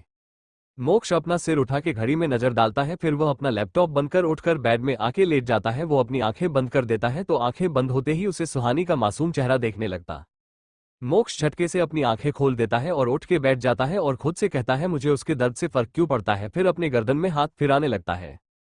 मोक्ष पास रखे ड्रॉ से सिगरेट का पैकेट निकालता है और उसे जला के सिगरेट के कस लेने लगता है। उसे अजीब सी बेचैनी हो रही थी और वो क्यों उसे पता नहीं था। मोक्ष 34 सिगरेट खत्म कर चुका था, तब जाके उसे अब राहत मिलती है और वह वापस सोने लगता है। ऐसे ही पता नहीं किस पहर उसकी आंख लगती है। अगली सुबह मोक्ष की नींद उसके फोन कॉल से खुलती है। आज मोक्ष की नींद देर से खुली थी क्योंकि उसे कल नींद ही नहीं आई थी। जब आई भी थी तो सुबह के 4 बजे, 4:30 के आसपास आई होगी। वो अपने फोन को उठता है तो देखता है उसमें केविन का फोन था। मोक्ष फोन उठा कान में लगता है। दूसरी तरफ से केविन की आवाज आती है, सर आप कब तक आओगे? 9 बजे बज गए हैं, मैं बाहर आपका वेट कर रहा हूँ। केविन की बात सुन मोक्ष घड़ी की तरफ नजर घूमता है तो उसमें सच में 9 बजे बज चुके थे। मोक्ष बस कमिंग कहकर कॉल कट कर देता है। वो बेड से उठकर सीधा वॉशरूम आता है। आज उससे जिम जाने का टाइम नहीं था, इसलिए वो सीधा शावर लेके बाहर आता है। फिर क्लोजेट रूम में जा कपड़े चेंज कर बाहर आता है। आज मोक्ष ने नेवी ब्लू कॉलर का 3-पीस सूट पहना हुआ था। वो जल्दी से अपनी वॉच उठा के रूम से बाहर आ जाता है। मोक्ष पहले से बाहर आता है तो देखता केविन कार के सामने उसी का वेट कर रहा था। केविन मोक्ष को बाहर आता देख कार बैक सीट का डोर ओपन करता है। मोक्ष कार में बैठ जाता है तो केविन भी जल्दी से ड्राइविंग सीट में बैठ जाता है। मोक्ष हमेशा जब कहीं भी जाता था तो केविन उसके साथ जाता था क्योंकि केविन उसका असिस्टेंट के साथ उसका पर्सनल बॉडीगार्ड भी था। वो मोक्ष के साथ तब से था जब मोक्ष 15 साल का था, तब से वो मोक्ष के साथ उसके सेफ्टी के लिए रहता था। मोक्ष केविन को हमेशा अपने फैमिली और दोस्त की तरह ट्रीट करता था, तभी तो केविन उसे कभी भी कुछ भी बोलता था वो उसका कुछ रिएक्ट नहीं करता था। मोक्ष की कार अब वहां से निकल जाती है। हॉस्पिटल। मोक्ष की कार हॉस्पिटल के बाहर आके रुकती है। केविन बाहर आता है और पीछे कार का डोर ओपन करता है और मोक्ष रोब से कार से बाहर उतरता है। उसने अपने आंखों में सेट्स चढ़ाए हुए थे। वो अपने लंबे लंबे कदमों से हॉस्पिटल के अंदर आता है तो केविन भी उसके पीछे आता है। मोक्ष सुहानी के वार्ड की तरफ आ जाता है। वो सुहानी के वार्ड के बाहर पहुंच के डोर ओपन करता है। उसकी नजर सीधा बेड पर पड़ती है तो उसकी आंखें डार्क हो जाती हैं क्योंकि बेड खाली था, सुहानी बेड पर नहीं थी। वो अपने हाथों की मुठ्ठियां कस लेता है। मोक्ष वार्ड से बाहर की तरफ अपने कदम बढ़ता कि उससे पहले ही वॉशरूम से तैयार होकर सुहानी निकलती है, क्योंकि उसे कल मोक्ष ने पहले ही कहा था कि वो तैयार होकर रहे, इसलिए वो फ्रेश होकर तैयार होने गई थी। मोक्ष उसे देख अपनी जगह में फ्रिज हो जाता है। सुहानी ने अभी पिंक कॉलर का लहंगा पहना हुआ था जो बहुत ही सुंदर देख रहा था और बहुत ही हैवी भी था, जिसे संभालना सुहानी को जरा मुश्किल लग रहा था। वो उसे संभालते हुए ही आ रही थी। मोक्ष सुहानी में ही खोया हुआ था, जिसने कोई भी मेकअप नहीं किया हुआ था, फिर भी वो बला की खूबसूरत लग रही थी। उसने एक साइड लहंगे का दुपट्टा लगाया हुआ था जिसे वो बार बार संभाले जा रही थी, क्योंकि वो उसके कंधे से नीचे गिरे जा रहा था। वो उसे ऊपर करती वो हर बार नीचे गिर जाता। मोक्ष उसके चेहरे में परेशानी को साफ साफ देख पा रहा था। उसे सुहानी का वो मासूम चेहरा बहुत क्यूट लगता है। मोक्ष उसी में खोया था कि उसे कुछ याद आता है। उसकी आंखें सख्त हो जाती है और वो पलट के पीछे देखता है तो पता है केविन भी सुहानी को अपलक घूरे जा रहा था। मोक्ष को केविन का सुहानी को यूं देखना अच्छा नहीं लगता। वो अपने हाथों की मुट्ठी कसके बंद कर देता है। भले ही वो जानता था केविन की नजर खराब नहीं थी, लेकिन फिर भी उसे अच्छा नहीं लग रहा था। केविन को जब अपने ऊपर किसी की घूरती नजरों की तपिश महसूस होती है, वो अपनी नजर सुहानी से हटा के मोक्ष को देखता है तो उसकी नजरों को देख केविन एक पल के लिए घबरा जाता है। मोक्ष अपने दांत पीसते हुए बस एक ही शब्द बोलता है, आउट। मोक्ष की वो गुस्से वाली आवाज सुन केविन उसे अपनी अजीब नजरों से देखने लगता है, लेकिन मोक्ष उससे अब भी घूरे जा रहा था। केविन मोक्ष को देख अपना मुंह बिगाड़कर रूम से बाहर चला जाता है। केविन के जाने के बाद मोक्ष डोर जोर से बंद कर देता है। केविन डोर की तरफ देख मुंह बनाकर ओवर पॉजिटिव मैन कहकर मान के केबिन की तरफ बढ़ जाता है। वार्ड में सुहानी डोर की आवाज सुन डोर की तरफ देखती है तो उसे मोक्ष देखता। मोक्ष को देख सुहानी जल्दी से अपने नजरें नीची कर देती है। मोक्ष सुहानी को देख उसकी तरफ बढ़ जाता है। सुहानी मोक्ष को अपनी तरफ आता देख अपने लहंगे को कसकर पकड़ लेती। मोक्ष उसकी हर हरकत को नोटिस कर रहा था। वो सुहानी के पास आके खड़ा हो जाता है। वार्ड में सुहानी डोर की आवाज सुन डोर की तरफ देखती है तो उसे मोक्ष देखता। मोक्ष को देख सुहानी जल्दी से अपने नजरें नीची कर देती है। मोक्ष सुहानी को देख उसकी तरफ बढ़ जाता है। सुहानी मोक्ष को अपनी तरफ आता देख अपने लहंगे को कसकर पकड़ लेती। मोक्ष उसकी हर हरकत को नोटिस कर रहा था। वो सुहानी के पास आके खड़ा हो जाता है। मोक्ष सुहानी को देख क्या हुआ। सुहानी कुछ नहीं कहती तो मोक्ष सुहानी के चीन पकड़कर कहता है, लुक एट मी रैबिट। सुहानी अपनी डरी हुई नजरों से मोक्ष को देखने लगती है। मोक्ष सुहानी को देख कहता है, क्या हुआ, परेशान क्यों दिख रही हो। सुहानी उसकी बात सुन हैरान नजरों से उसे देखने लगती है। वो तो यही सोच रही थी, आज तक किसी ने उसकी परेशानियों को समझा ही नहीं था। वो जब आश्रम में भी रहती थी वहां गीता के अलावा कोई उसे नहीं समझ पाता था। मोक्ष सुहानी को ऐसे खोया हुआ देख कहता है, क्या हुआ, कहाँ खो गई। सुहानी नामे अपना सिर हिला देती है। मोक्ष सुहानी के दुपट्टे को देखता है जो बार बार नीचे गिरे जा रहा था। मोक्ष अपना हाथ उसकी तरफ बढ़ता है तो सुहानी डर से पीछे हो जाती है। मोक्ष सुहानी को डरता देख कहता है, रिलैक्स रैबिट, कुछ नहीं करेगा मैं। सुहानी उसे देखने लगती है। मोक्ष सुहानी की आंखों में देखता है और उसे शांत रहने का कहता है। सुहानी भी थोड़ा शांत हो जाती है। मोक्ष अब सुहानी के दुपट्टे को देखता है और उसे ठीक करने लगता है। सुहानी भी बस उसे देखे जा रही थी। सुहानी मोक्ष को देखे जा रही थी। मोक्ष सुहानी का दुपट्टा लगते हुए ही कहता है, क्या हुआ, कुछ कहना है क्या। सुहानी हड़बड़ा जाती है और इधर उधर देखने लगती है। मोक्ष अब सुहानी को देखने लगता है और कहता है, क्या हुआ, कुछ बोलना है तो बोलो। सुहानी हाँ फिर ना में अपना सिर हिला देती है। मोक्ष सुहानी की ऐसी हरकत देख उसे घूर कर देखने लगता है और फिर कहता है, बोलना है या नहीं। तो सुहानी अपना सिर झुका के हाँ में अपना सिर हिला देती है। मोक्ष सुहानी को देख कहता है, बोलो जो बोलना है, फिर हमें चलना भी है। सुहानी उसकी बात सुन अपनी अटकती हुई आवाज में बोलती है, वो मैं ये पूछना चाहती थी कि आप मुझसे शादी क्यों करना चाहते हो। मोक्ष सुहानी की बात सुन उसके चेहरे को देखने लगता है जो अब नीचे झोंका हुआ था। मोक्ष उसे देख बिना भाव के कहता है, वो मैं तुम्हें बताना जरूरी नहीं समझता हूँ, तुम बस इतना जान लो, मैंने तुम्हारी जान बचाई है तो अब तुम्हें मेरी हर बात माननी होगी, समझी। सुहानी अब कुछ नहीं कहती। वो कहती भी क्या, मोक्ष कह सच ही रहा था। ये जिंदगी उसी ने सुहानी को दी थी। अगर उस दिन मोक्ष उसे नहीं बचता तो वो गुंडे उससे मार ही देते। मोक्ष अब सुहानी का हाथ पकड़ उसे बाहर की तरफ ले जाता है। मोक्ष सुहानी को बाहर लाता है। उसे बाहर केविन मान खड़े मिल जाते हैं। मोक्ष बिना उनकी तरफ देखे बाहर की तरफ अपने कदम बढ़ा देता है। मान केविन दोनों एक दूसरे को देखने में अपना सिर हिला देते हैं। मोक्ष कार के पास आ पीछे का डोर ओपन कर सुहानी को अंदर बैठता है, फिर दूसरी तरफ आ खुद भी बैठ जाता है। मान केविन भी कार में आके बैठ जाता है। केविन कार ड्राइव करता है और मान पैसेंजर सीट में बैठ जाता है। उनकी कार वहां से निकल जाती है। करीब आधा घंटे बाद उनकी कार रजिस्टर ऑफिस के बाहर खड़ी थी। केविन ने ही सारी तैयारी की हुई थी। सुहानी की उम्र 17 थी, लेकिन उसने डॉक्यूमेंट में उसकी उम्र बढ़ा रखी थी। सुहानी मोक्ष अंदर रजिस्ट्रार के सामने खड़े थे। वो उनके सामने एक फाइल बढ़ता है और उस पर साइन करने को कहता है। पहले मोक्ष साइन करता है, फिर सुहानी की तरफ पेन करता है। सुहानी कांपते हाथों से पेन पकड़ती है। मोक्ष उसके हाथों को कस के पकड़ता है। सुहानी एक नजर मोक्ष को देख साइन कर देती है, फिर वो दोनों फोटो क्लिक करते हैं। कुछ देर बाद मोक्ष सुहानी के हाथ में उनके मैरिज सर्टिफिकेट थे। अब वो लोग वहां से निकल बाहर आते हैं और वापस कार में बैठ जाते हैं। कुछ ही देर में उनकी कार एक बड़े शिव मंदिर में आके रुकती है। मंदिर को ज्यादा तो नहीं पर थोड़ा बहुत सजाया हुआ था। मोक्ष सुहानी से पूरे रीति रिवाज से शादी करना चाहता था, जिसे शादी जैसे रिश्तों में यकीन नहीं था। आज वो पूरे रीति के साथ सुहानी से शादी कर रहा था, पर वो क्यों कोई नहीं जानता था। मोक्ष सुहानी अब आके हवन कुंड के सामने बैठ जाते हैं। उनके सामने पंडित जी मंत्र पढ़ रहे थे। कुछ देर में पंडित जी उन्हें फेरों के लिए बोलते हैं तो मोक्ष सुहानी का हाथ पकड़कर उसे खड़ा करता है और फेरे लेने लगता है। पहले 4 फेरों में मोक्ष आगे चलता है और बाकी के 3 फेरों में सुहानी आगे चलती है। 7 फेरे होने के बाद वो दोनों वापस अपनी जगह में बैठ जाते हैं। पंडित जी मोक्ष की तरफ सिंदूर बढ़ाकर वधू की मांग में सिंदूर भरने का बोलते हैं तो मोक्ष सिंदूर लेकर सुहानी की मांग में सजा देता है। सिंदूर भरते वक्त थोड़ा सिंदूर सुहानी के नाक पर भी गिर जाता है। पंडित जी मुस्कुराकर सुहानी को देख कहते हैं, बेटा तुम्हारा पति तुमसे बहुत प्यार करेगा। सुहानी उनकी बात सुन पंडित जी को देखने लगती है तो पंडित जी उन्हें उसके नाक में गिरे सिंदूर की तरफ इशारा करते हुए कहते हैं, बेटा तुम्हारी मांग में भरा हुआ सिंदूर हल्का तुम्हारी नाक में भी गिर गया है, जिसका साफ मतलब है तुम्हारा पति तुमसे बहुत प्यार करेगा, इतना कि सबकी बुरी नजरों से बचा के रखेगा। तुम्हारा हस्बैंड तुम्हारा सेवियर बनेगा। पंडित जी की बात सुन सुहानी मोक्ष की तरफ देखने लगती है। मान केवन भी पंडित जी की बात सुन रहे होते हैं। वो भी मोक्ष को देखने लगते हैं। मोक्ष पंडित जी की तरफ घूर के देखता है तो पंडित जी घबरा जाते हैं और डरते हुए मोक्ष को मंगलसूत्र पहनाने को बोलते हैं तो मोक्ष केवन की तरफ देखता है। केवन जल्दी से एक बॉक्स निकल मोक्ष को देता है। मोक्ष उसे खोल, उसमें से मंगलसूत्र निकलता है जिसमें बड़े यूनिक तरीके से एम्स लिखा हुआ था। ये मंगलसूत्र विद पेंडेंट था, जिसे मोक्ष के कहने पर ही केवन ने रातों रात बनवाया था। मंगलसूत्र पहनाने के बाद पंडित जी शादी संपन्न हुई कहते हैं। मोक्ष सुहानी की तरफ देखता है जो अपनी जग में बैठी हुई हवन कुंड को देख रही थी। मोक्ष अब सुहानी का हाथ पकड़कर उसे खड़ा करता है। सुहानी की आंखें इस वक्त हल्की नम थी। मोक्ष सुहानी को देख उसे शिव पार्वती के सामने खड़ा करता है। वो दोनों वहां हाथ जोड़ बाहर आ जाते हैं। मोक्ष सुहानी को देखता है जिसकी नजरें झुकी हुई थी और आंखों में आंसू थे। मोक्ष सुहानी को ऐसे देख अपनी मुठ्ठियां कस लेता है। मोक्ष को सुहानी के आंसू अच्छे नहीं लग रहे थे।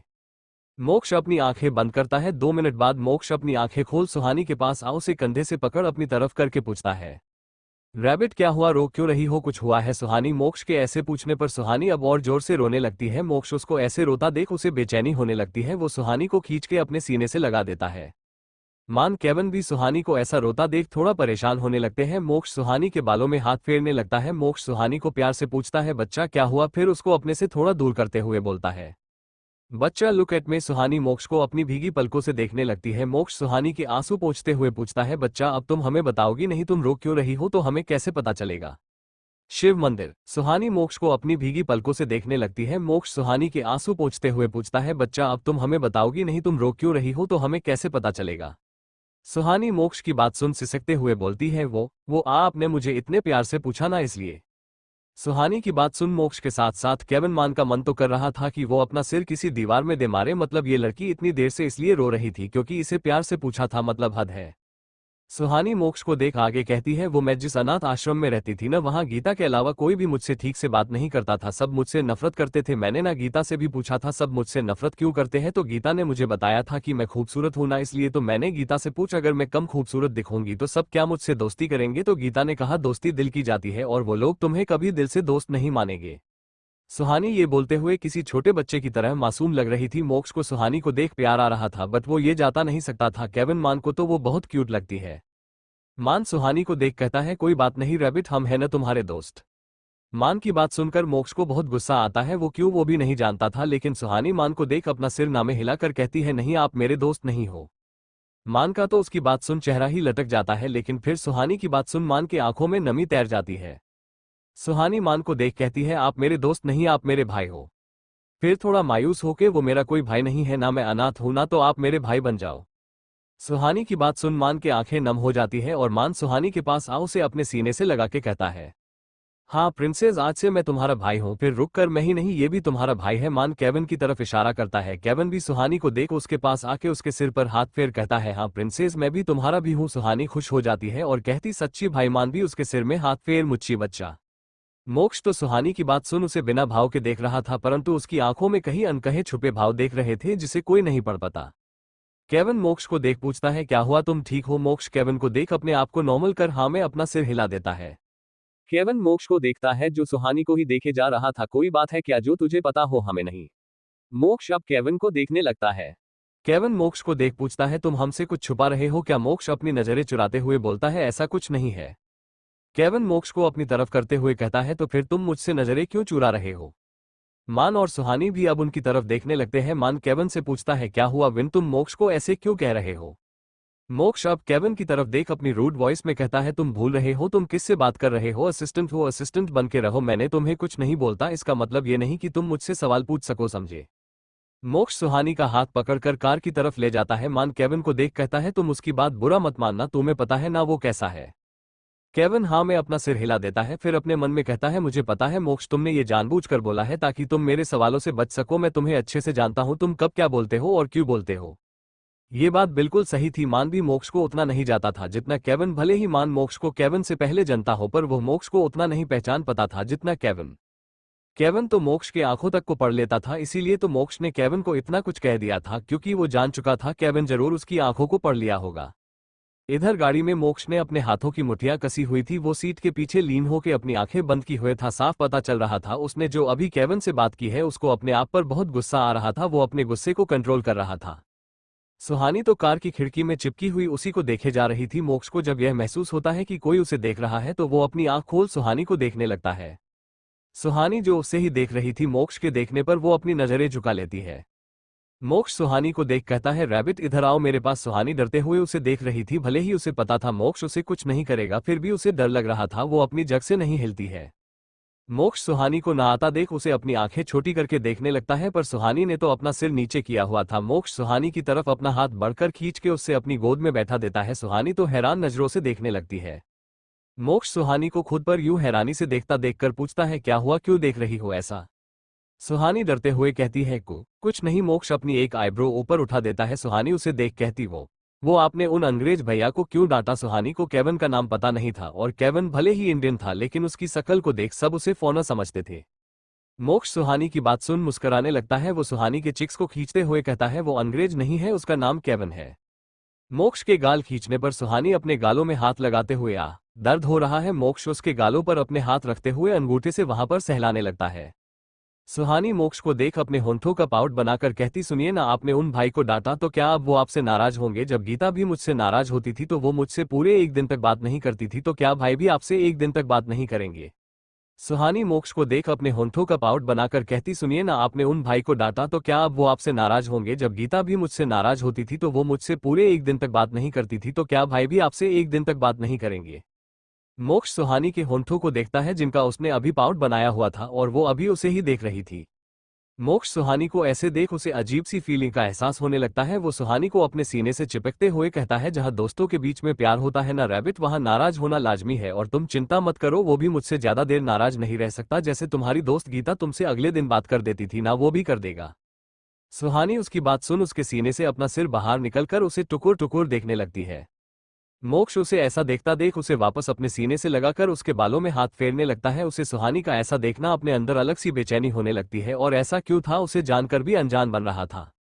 मान केविन भी कार में आ जाते हैं। मोक्ष एक नज़र केविन को देखता है, केविन भी मोक्ष को देखता है, लेकिन फिर अपनी नजरें फेर लेता है और ड्राइविंग सीट में बैठ जाता है। वो बिना मोक्ष को देखे कहता है, बॉस कहाँ जाना? केविन के ऐसे कहने पर मोक्ष अपने हाथों की मुठ्ठियां कस देता है, क्योंकि केविन हमेशा ऑफिस के बाहर उसे मोक्ष कहकर ही बुलाता था और हमेशा उसकी आंखों में देखकर बात करता था, लेकिन आज केविन उसको बिना देखे बात कर रहा था, वो भी बॉस कहकर।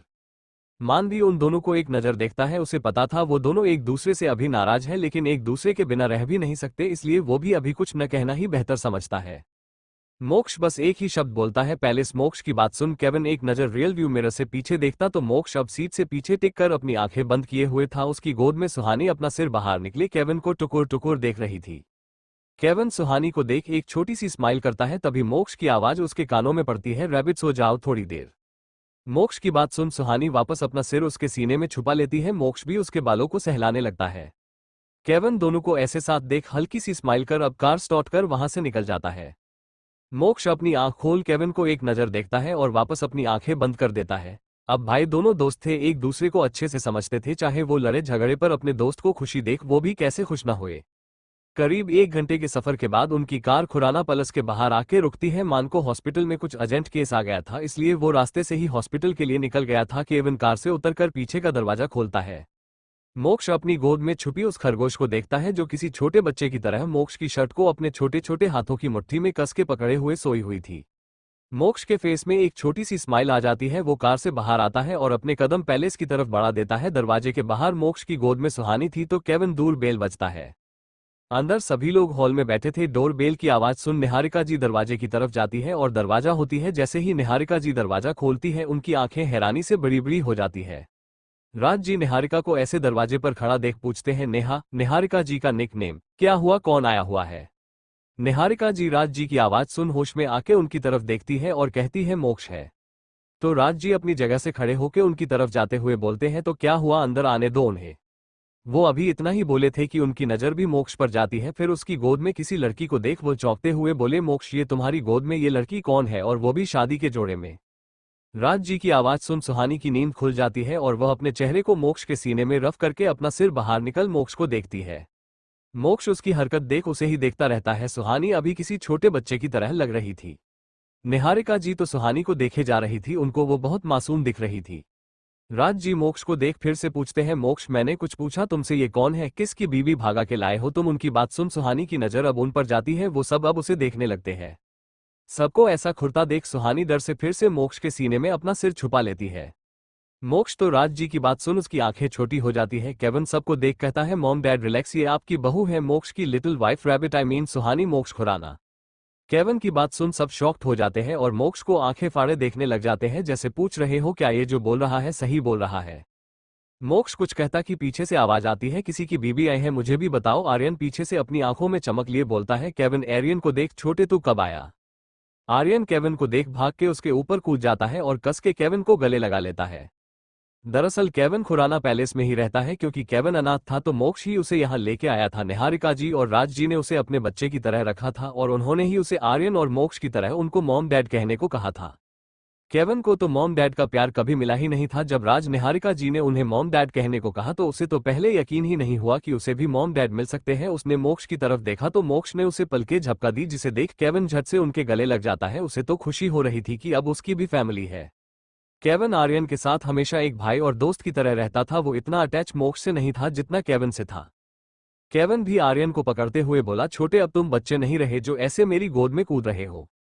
केविन की बात सुन आर्यन अपने सिर को उसके कंधे से बाहर निकलता है तो केविन आर्यन को देख हैरान हो जाता है, क्योंकि आर्यन की आंखों में आंसू थे। केविन आर्यन के आंसू देख थोड़ा परेशान होकर बोला, क्या हुआ छोटे, तुम रो क्यों रहे हो, किसी ने कुछ कहा क्या? केविन आर्यन की आंखों में आंसू नहीं देख सकता था। यूं कह सकते हैं जब भी आर्यन को मोक्ष से डांट पड़ती थी तो वो हमेशा केविन के पीछे चिप जाया करता था, क्योंकि उसे पता रहता था केविन उसे बचा ही लेगा, और होता भी वही था। आर्यन अपना सिर नामे हिलाकर कहता है, भाई, मैंने आपको बहुत मिस किया। आर्यन की बात सुन केविन उसके बाल बिगड़ते हुए बोला, मैंने भी तुझे बहुत मिस किया, चल नीचे उतर, तुम भरी हो गए हो अब। आर्यन का तो मुंह बन जाता है और वो केविन की गोद से नीचे उतरता है। तब जाके उसकी नजर मोक्ष पर जाती है, फिर उसकी गोद में छुपी छोटी लड़की पर। वो अभी भी अपना सिर छुपाए मोक्ष के सीने से लगी थी। आर्यन उसे देख मोक्ष की तरफ देख के कहता है, भाई, ये बन्नी कौन है? आर्यन की आवाज सुन सुहानी मोक्ष के सीने से अपना सिर हल्का सा निकल के आर्यन को अपनी बड़ी बड़ी आंखों से देखने लगती है। आर्यन उसे देख, भाई, ये तो सच में बन्नी की तरह है, कौन है ये? तो केविन आर्यन को देख, तुम्हारी भाभी है। आर्यन आंखें फाड़े मोक्ष को देखने लगता है। मोक्ष अब सबकी नजरों को खुद पर देख बिना किसी भाव के कहता है, ये मेरी वाइफ है, मिसेस सुहानी, मोक्ष खुराना। सुहानी तो मोक्ष के मुंह से अपना नाम उसके नाम के साथ जोड़ता देख उसे अपने अंदर अलग सी फीलिंग हो रही थी। उसने आज तक अपने नाम के पीछे कोई भी सरनेम नहीं लगा था और आज उसे अपना नाम मोक्ष के नाम से जोड़ता देख खुशी हो रही थी। वही सब मोक्ष की बात सुन उसे अपनी आंखें बड़ी बड़ी करके देख रहे थे, क्योंकि किसी को तो यकीन ही नहीं हो रहा था कि वो ऐसे शादी करेगा। निहारिका जी तो यही सोच रही थी कि जब भी उसे शादी के लिए पूछा जाता था तो वह हमेशा यही कहता था उसे ये शादी जैसे रिश्तों में यकीन नहीं है, और आज वो बिना किसी को बताए शादी करके आया है। खुराना पैलेस, ये मेरी वाइफ है, मिसेस सुहानी, मोक्ष खुराना। सुहानी तो मोक्ष के मुंह से अपना नाम उसके नाम के साथ जोड़ता देख उसे अपने अंदर अलग सी फीलिंग हो रही थी। उसने आज तक अपने नाम के पीछे कोई भी सरनेम नहीं लगा था और आज उसे अपना नाम मोक्ष के नाम से जोड़ता देख खुशी हो रही थी। वही सब मोक्ष की बात सुन उसे अपनी आंखें बड़ी बड़ी करके देख रहे थे, क्योंकि किसी को तो यकीन ही नहीं हो रहा था कि वो ऐसे शादी करेगा।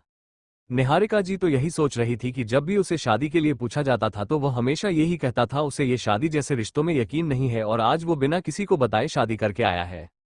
मोक्ष अब भी सबको ऐसे खुद को घूरता देख सबको इग्नोर कर अंदर आने लगता है। उसने अभी अपना कदम उठाया ही था कि निहारिका जी की आवाज आती है, रुको।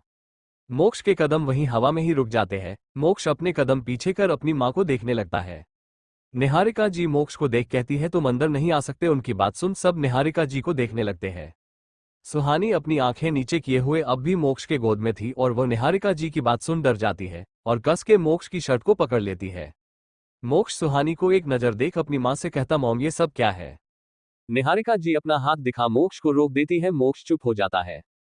निहारिका जी मुस्कुराकर सुहानी को देख कहती है, आज तो मेरी बहू लेके आया है तो ऐसे कैसे अंदर आ सकता है? पहले मुझे मेरी प्यारी सी बहू का गृह प्रवेश तो करने दो। सब अब निहारिका जी को देखने लगते हैं तो निहारिका जी मेड की तरफ देख आरती की थाल और गृह प्रवेश का सामान मंगवाती है। कुछ ही देर में दो में अपने हाथ में गृह प्रवेश का सारा सामना लेके आ जाती है। निहारिका जी आरती की थाल लेके मोक्ष से कहती है, मोक्ष सुहानी को नीचे उतारो। मोक्ष अपनी मॉम की बात सुन सुहानी को नीचे उतर खड़ा कर देता है। निहारिका जी मोक्ष और सुहानी की आरती उतार सुहानी से कहती है, बेटा अब अपना दायां पैर उठा के इस कलश को गिरा अंदर आ जाओ। सुहानी निहारिका जी की बात सुन वैसे ही करती है। फिर निहारिका जी आलते की थाल की तरफ इशारा कर कहती, बेटा अब इसमें पांव रख अंदर आ जाओ। तो सुहानी आलते में पांव रख मोक्ष और सुहानी साथ में अंदर आ जाते हैं। सब लोग तो सुहानी को ही देखे जा रहे थे। सुहानी अपनी नजरें नीचे की हुई खड़ी थी। निहारिका जी सुहानी को देख प्यार से सुहानी के सिरे हाथ फेरती है। सुहानी किसी का प्यार भरा स्नेह पाकर सिर उठा के देखती है। सुहानी निहारिका जी को देखती है। निहारिका जी सुहानी को देख कहती है, बेटा डरो मत, हम सब तुम्हारी ही फैमिली है। निहारिका जी की बात सुन सुहानी नम आंखों से निहारिका जी को देखने लगती है तो आर्यन सुहानी को देख, हाँ बन्नी जैसे हम सब एक साथ रहते हैं न, वैसे ही आज से तुम भी हमारे साथ इसी घर में रहोगी। ये भी अब तुम्हारा ही घर है। सुहानी अपनी आंखों में आंसू लिए सबको देखती है। फिर निहारिका जी से कहती, आंटी आप सच कह रही, ये मेरा घर है, मेरे पास भी अब घर है। निहारिका जी सुहानी की बात सुन थोड़ा गुस्से से, खबरदार आज के बाद मुझे आंटी कहा तो। सुहानी उनका गुस्सा देख थोड़ा पीछे हो जाती है। उसे तो लगा कि निहारिका जी उसके आंटी कहने से उससे नाराज हो गई है। निहारिका जी उसे डरता देख प्यार से उसके गाल में हाथ रख के कहती है, बेटा आज से तुम भी मुझे मोक्ष, आर्यन और केविन की तरह मॉम बोला कहो या फिर माँ बोलना। तो राज जी भी उसके सिर पर हाथ रख, और मैं तुम्हारा डैड, तो आज के बाद तुम भी हमारी बेटी हो। सुहानी उनकी बात सुन रोने लगती है और रोते हुए कहती है, सच में मेरे पास भी अब मम्मी पापा है। सुहानी की बात सुन निहारिका जी और राज जी मोक्ष को देखने लगते हैं जैसे पूछ रहे हो सुहानी क्या कह रही। मोक्ष उनकी नजरों को समझ के उनसे कहता है, सुहानी अनाथ है, उसके मॉम डैड नहीं है। उनकी बात सुन सबको सुहानी के लिए बुरा लगता है।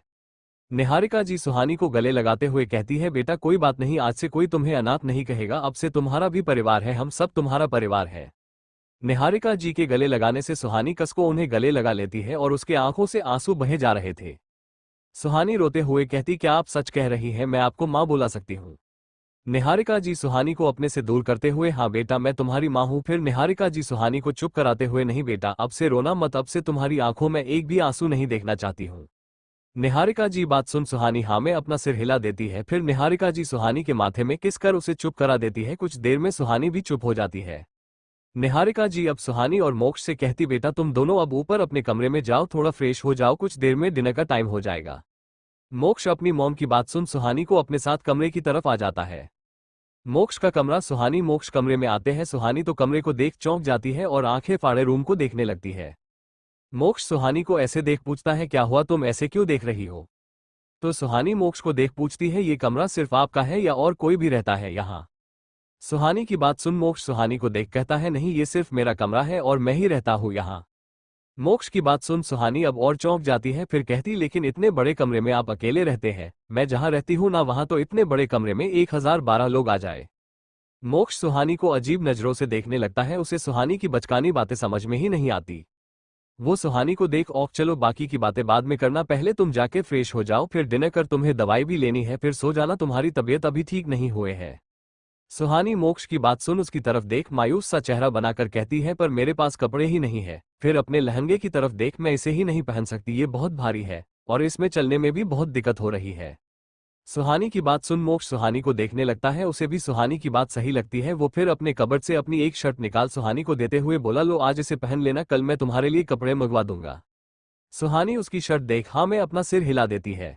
सुहानी अब वॉशरूम की तरफ बढ़ जाती है। सुहानी दरवाजा बंद कर जब पीछे मुड़ती है और वहां देख उसकी चीख निकल जाती है। मोक्ष उसकी चीख सुन वॉशरूम की तरफ अपने कदम बढ़ा दरवाजे पर नॉक करता है और आवाज देने लगता है, रैबिट क्या हुआ, तुम ठीक तो हो ना? लेकिन अंदर से कोई आवाज नहीं आती। मोक्ष फिर से नॉक करता है लेकिन फिर भी सुहानी दरवाजा नहीं खोलती। मोक्ष को थोड़ा घबरा जाता है और वह ड्रावर से वॉशरूम की दूसरी चाबी लेके डोर खोलता है। वो जैसे ही अंदर आता है उसकी आंखें हैरानी से बड़ी हो जाती है। मोक्ष का कमरा। मोक्ष फिर से नॉक करता है लेकिन फिर भी सुहानी दरवाजा नहीं खोलती। मोक्ष को थोड़ा घबरा जाता है और वह ड्रावर से वॉशरूम की दूसरी चाबी लेके डोर खोलता है। वो जैसे ही अंदर आता है उसकी आंखें हैरानी से बड़ी हो जाती है। मोक्ष जब बाथरूम के अंदर आता है तो उसकी आंखें हैरानी से बड़ी हो जाती है। वो देखता है कि सुहानी बाथटब के अंदर बैठी पानी के साथ मजे से खेल रही थी। असल में हुआ यूं था कि जब सुहानी बाथरूम आए तो पहले तो वो बाथरूम को देख डर गई थी, क्योंकि बाथरूम था ही इतना बड़ा। वो चारों तरफ घूम घूम के बाथरूम को देखे जा रही थी कि उसकी नज़र बाथटब में पड़ी जो बहुत बड़ा था। जब उसने उसे देख तो उसकी चीख निकल गई, क्योंकि सुहानी ने बाथटब तो देखा नहीं था, क्योंकि वो जहां रहती थी वहां तो ऐसी कोई सुविधा ही नहीं थी। बस एक बाल्टी थी और एक नल था, बस उसके सिवा वहां के बाथरूम में उसने कुछ नहीं देखा था। और यहाँ तो इतना बड़ा बाथटब था। वो उसे स्विमिंग पूल की तरह उसमें खड़ी हो गई, लेकिन जब उसने देख उसमें पानी कुछ ज्यादा नहीं था, उसके घुटनों के ऊपर तक आ रहा था, तो वो उसमें बैठ गई। लेकिन जैसे ही वो उसमें बैठ पानी उसके मुंह तक आया, लेकिन वो तुरंत उठी, लेकिन फिर बैठी। उसे पहले तो डर लग रहा था, लेकिन बाद में उसे मजा आने लगा और वहां खेलने लगी। मोक्ष सुहानी को देख अपनी आंखें छोटी कर उसे घूरने लगा, लेकिन सुहानी तो पानी के साथ खेलने में ही गुम थी। उसे तो पता भी नहीं चला कि कोई उसे घूरे जा रहा है। मोक्ष अब सुहानी के पास आ उस बाथटब में सुहानी के सामने से बैठ गया। सुहानी जो अभी अपने में गुम थी, लेकिन उसने जैसे ही मोक्ष को देखा तो वह एकदम से अपनी जगह में जम सी गई। मोक्ष सुहानी को ही घूरे जा रहा था। सुहानी अब बाथटब से एकदम खड़ी हो गई और मोक्ष को देख कहने लगी, आप कब आए यहाँ? मोक्ष उसे उठता देख उसने तुरंत ही सुहानी का हाथ पकड़कर अपनी तरफ खींच लिया, जिससे सुहानी संभल नहीं पाई और सीधा मोक्ष के ऊपर गिर गई। मोक्ष ने भी सुहानी को उसके कमर पकड़ लिया। मोक्ष सुहानी को देखते हुए, जब तुम इस टब में खेलने खोई हुई थी। मोक्ष की बात सुन सुहानी उससे मासूम सा चेहरा बनाए देखने लगती है। मोक्ष तो सुहानी को ही देखे जा रहा था। सुहानी जो पानी में रहने के कारण उसके कपड़े पूरी तरह से गीले हो चुके थे और उसके शरीर से पूरी तरह से चिप चुके थे। मोक्ष तो उसे अपनी इंटेंस नजरों से ही देखे जा रहा था। उसे अब अपना गला सूखता हुआ महसूस होने लगा था और सुहानी तो उसे टुकुर टुकुर देखे जा रही थी। उसे तो कुछ पता ही नहीं था कि वो अभी मोक्ष के ऊपर किस हालत में है और मोक्ष पर उसका कैसे असर हो रहा है। मोक्ष सुहानी को देख जा रहा था। जब मोक्ष ने सुहानी के मासूम चेहरे को देखा तो उसे उसकी मासूमियत में बहुत प्यार आ रहा था। उसे तो समझ में ही नहीं आ रहा था कि आज की दुनिया में इतनी मासूम दिखने वाली लड़की भी हो सकती है। उसने सुहानी को देख प्यार से उसके फिरहेड पर किस किया, जिसके एहसास से ही सुहानी ने अपनी आंखें बंद कर दी। मोक्ष ने सुहानी की बंद आंखें देखे तो बारी बारी उसकी दोनों आंखों को भी चूम लिया। सुहानी तो टुकुर टुकुर उसे देखने लगी। मोक्ष उसे ऐसा देखत पा उसका दिल तेजी से धड़कने लगा। मोक्ष से जब रहा नहीं गया तो उसने कस के सुहानी को अपने गले लगा लिया, फिर अपनी धीमी आवाज में बोला, रैबिट तुम मुझे ऐसे मत देखा करो। उसकी बात सुन सुहानी अपनी मासूमियत से बोली, क्यों, मैं आपको कैसे नहीं देखूं? सुहानी मोक्ष से अलग होकर उसकी तरफ देख कहती है, क्या आपको मेरा देखना पसंद नहीं है? अब उसकी आवाज में उदासी थी। उसे तो लग रहा था मोक्ष को उसे उसको देखना पसंद नहीं है और वह चाहता है कि सुहानी उसे न देखे। उसकी उदासी देख मोक्ष सुहानी के गालों में हाथ रख सुहानी को देख कहता है, बच्चा जैसे तुम सोच रही हो ना वैसा नहीं है, मुझे देखना पसंद है। सुहानी हैरान हो जाती है। वो तो ये अपने मन में सोच रही थी, फिर मोक्ष को उसके मन की बात कैसे पता? वो अपने मन में सोचने लगी, कहीं इन्हें जादू टोना तो नहीं आता ना।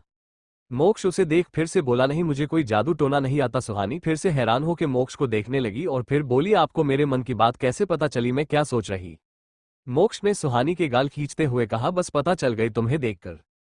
सुहानी मोक्ष की बात सुन उसे देखने लगती है, फिर कहती है, पर अब मैं आपको नहीं देख सकती ना, आपने मुझे मना किया है देखने को।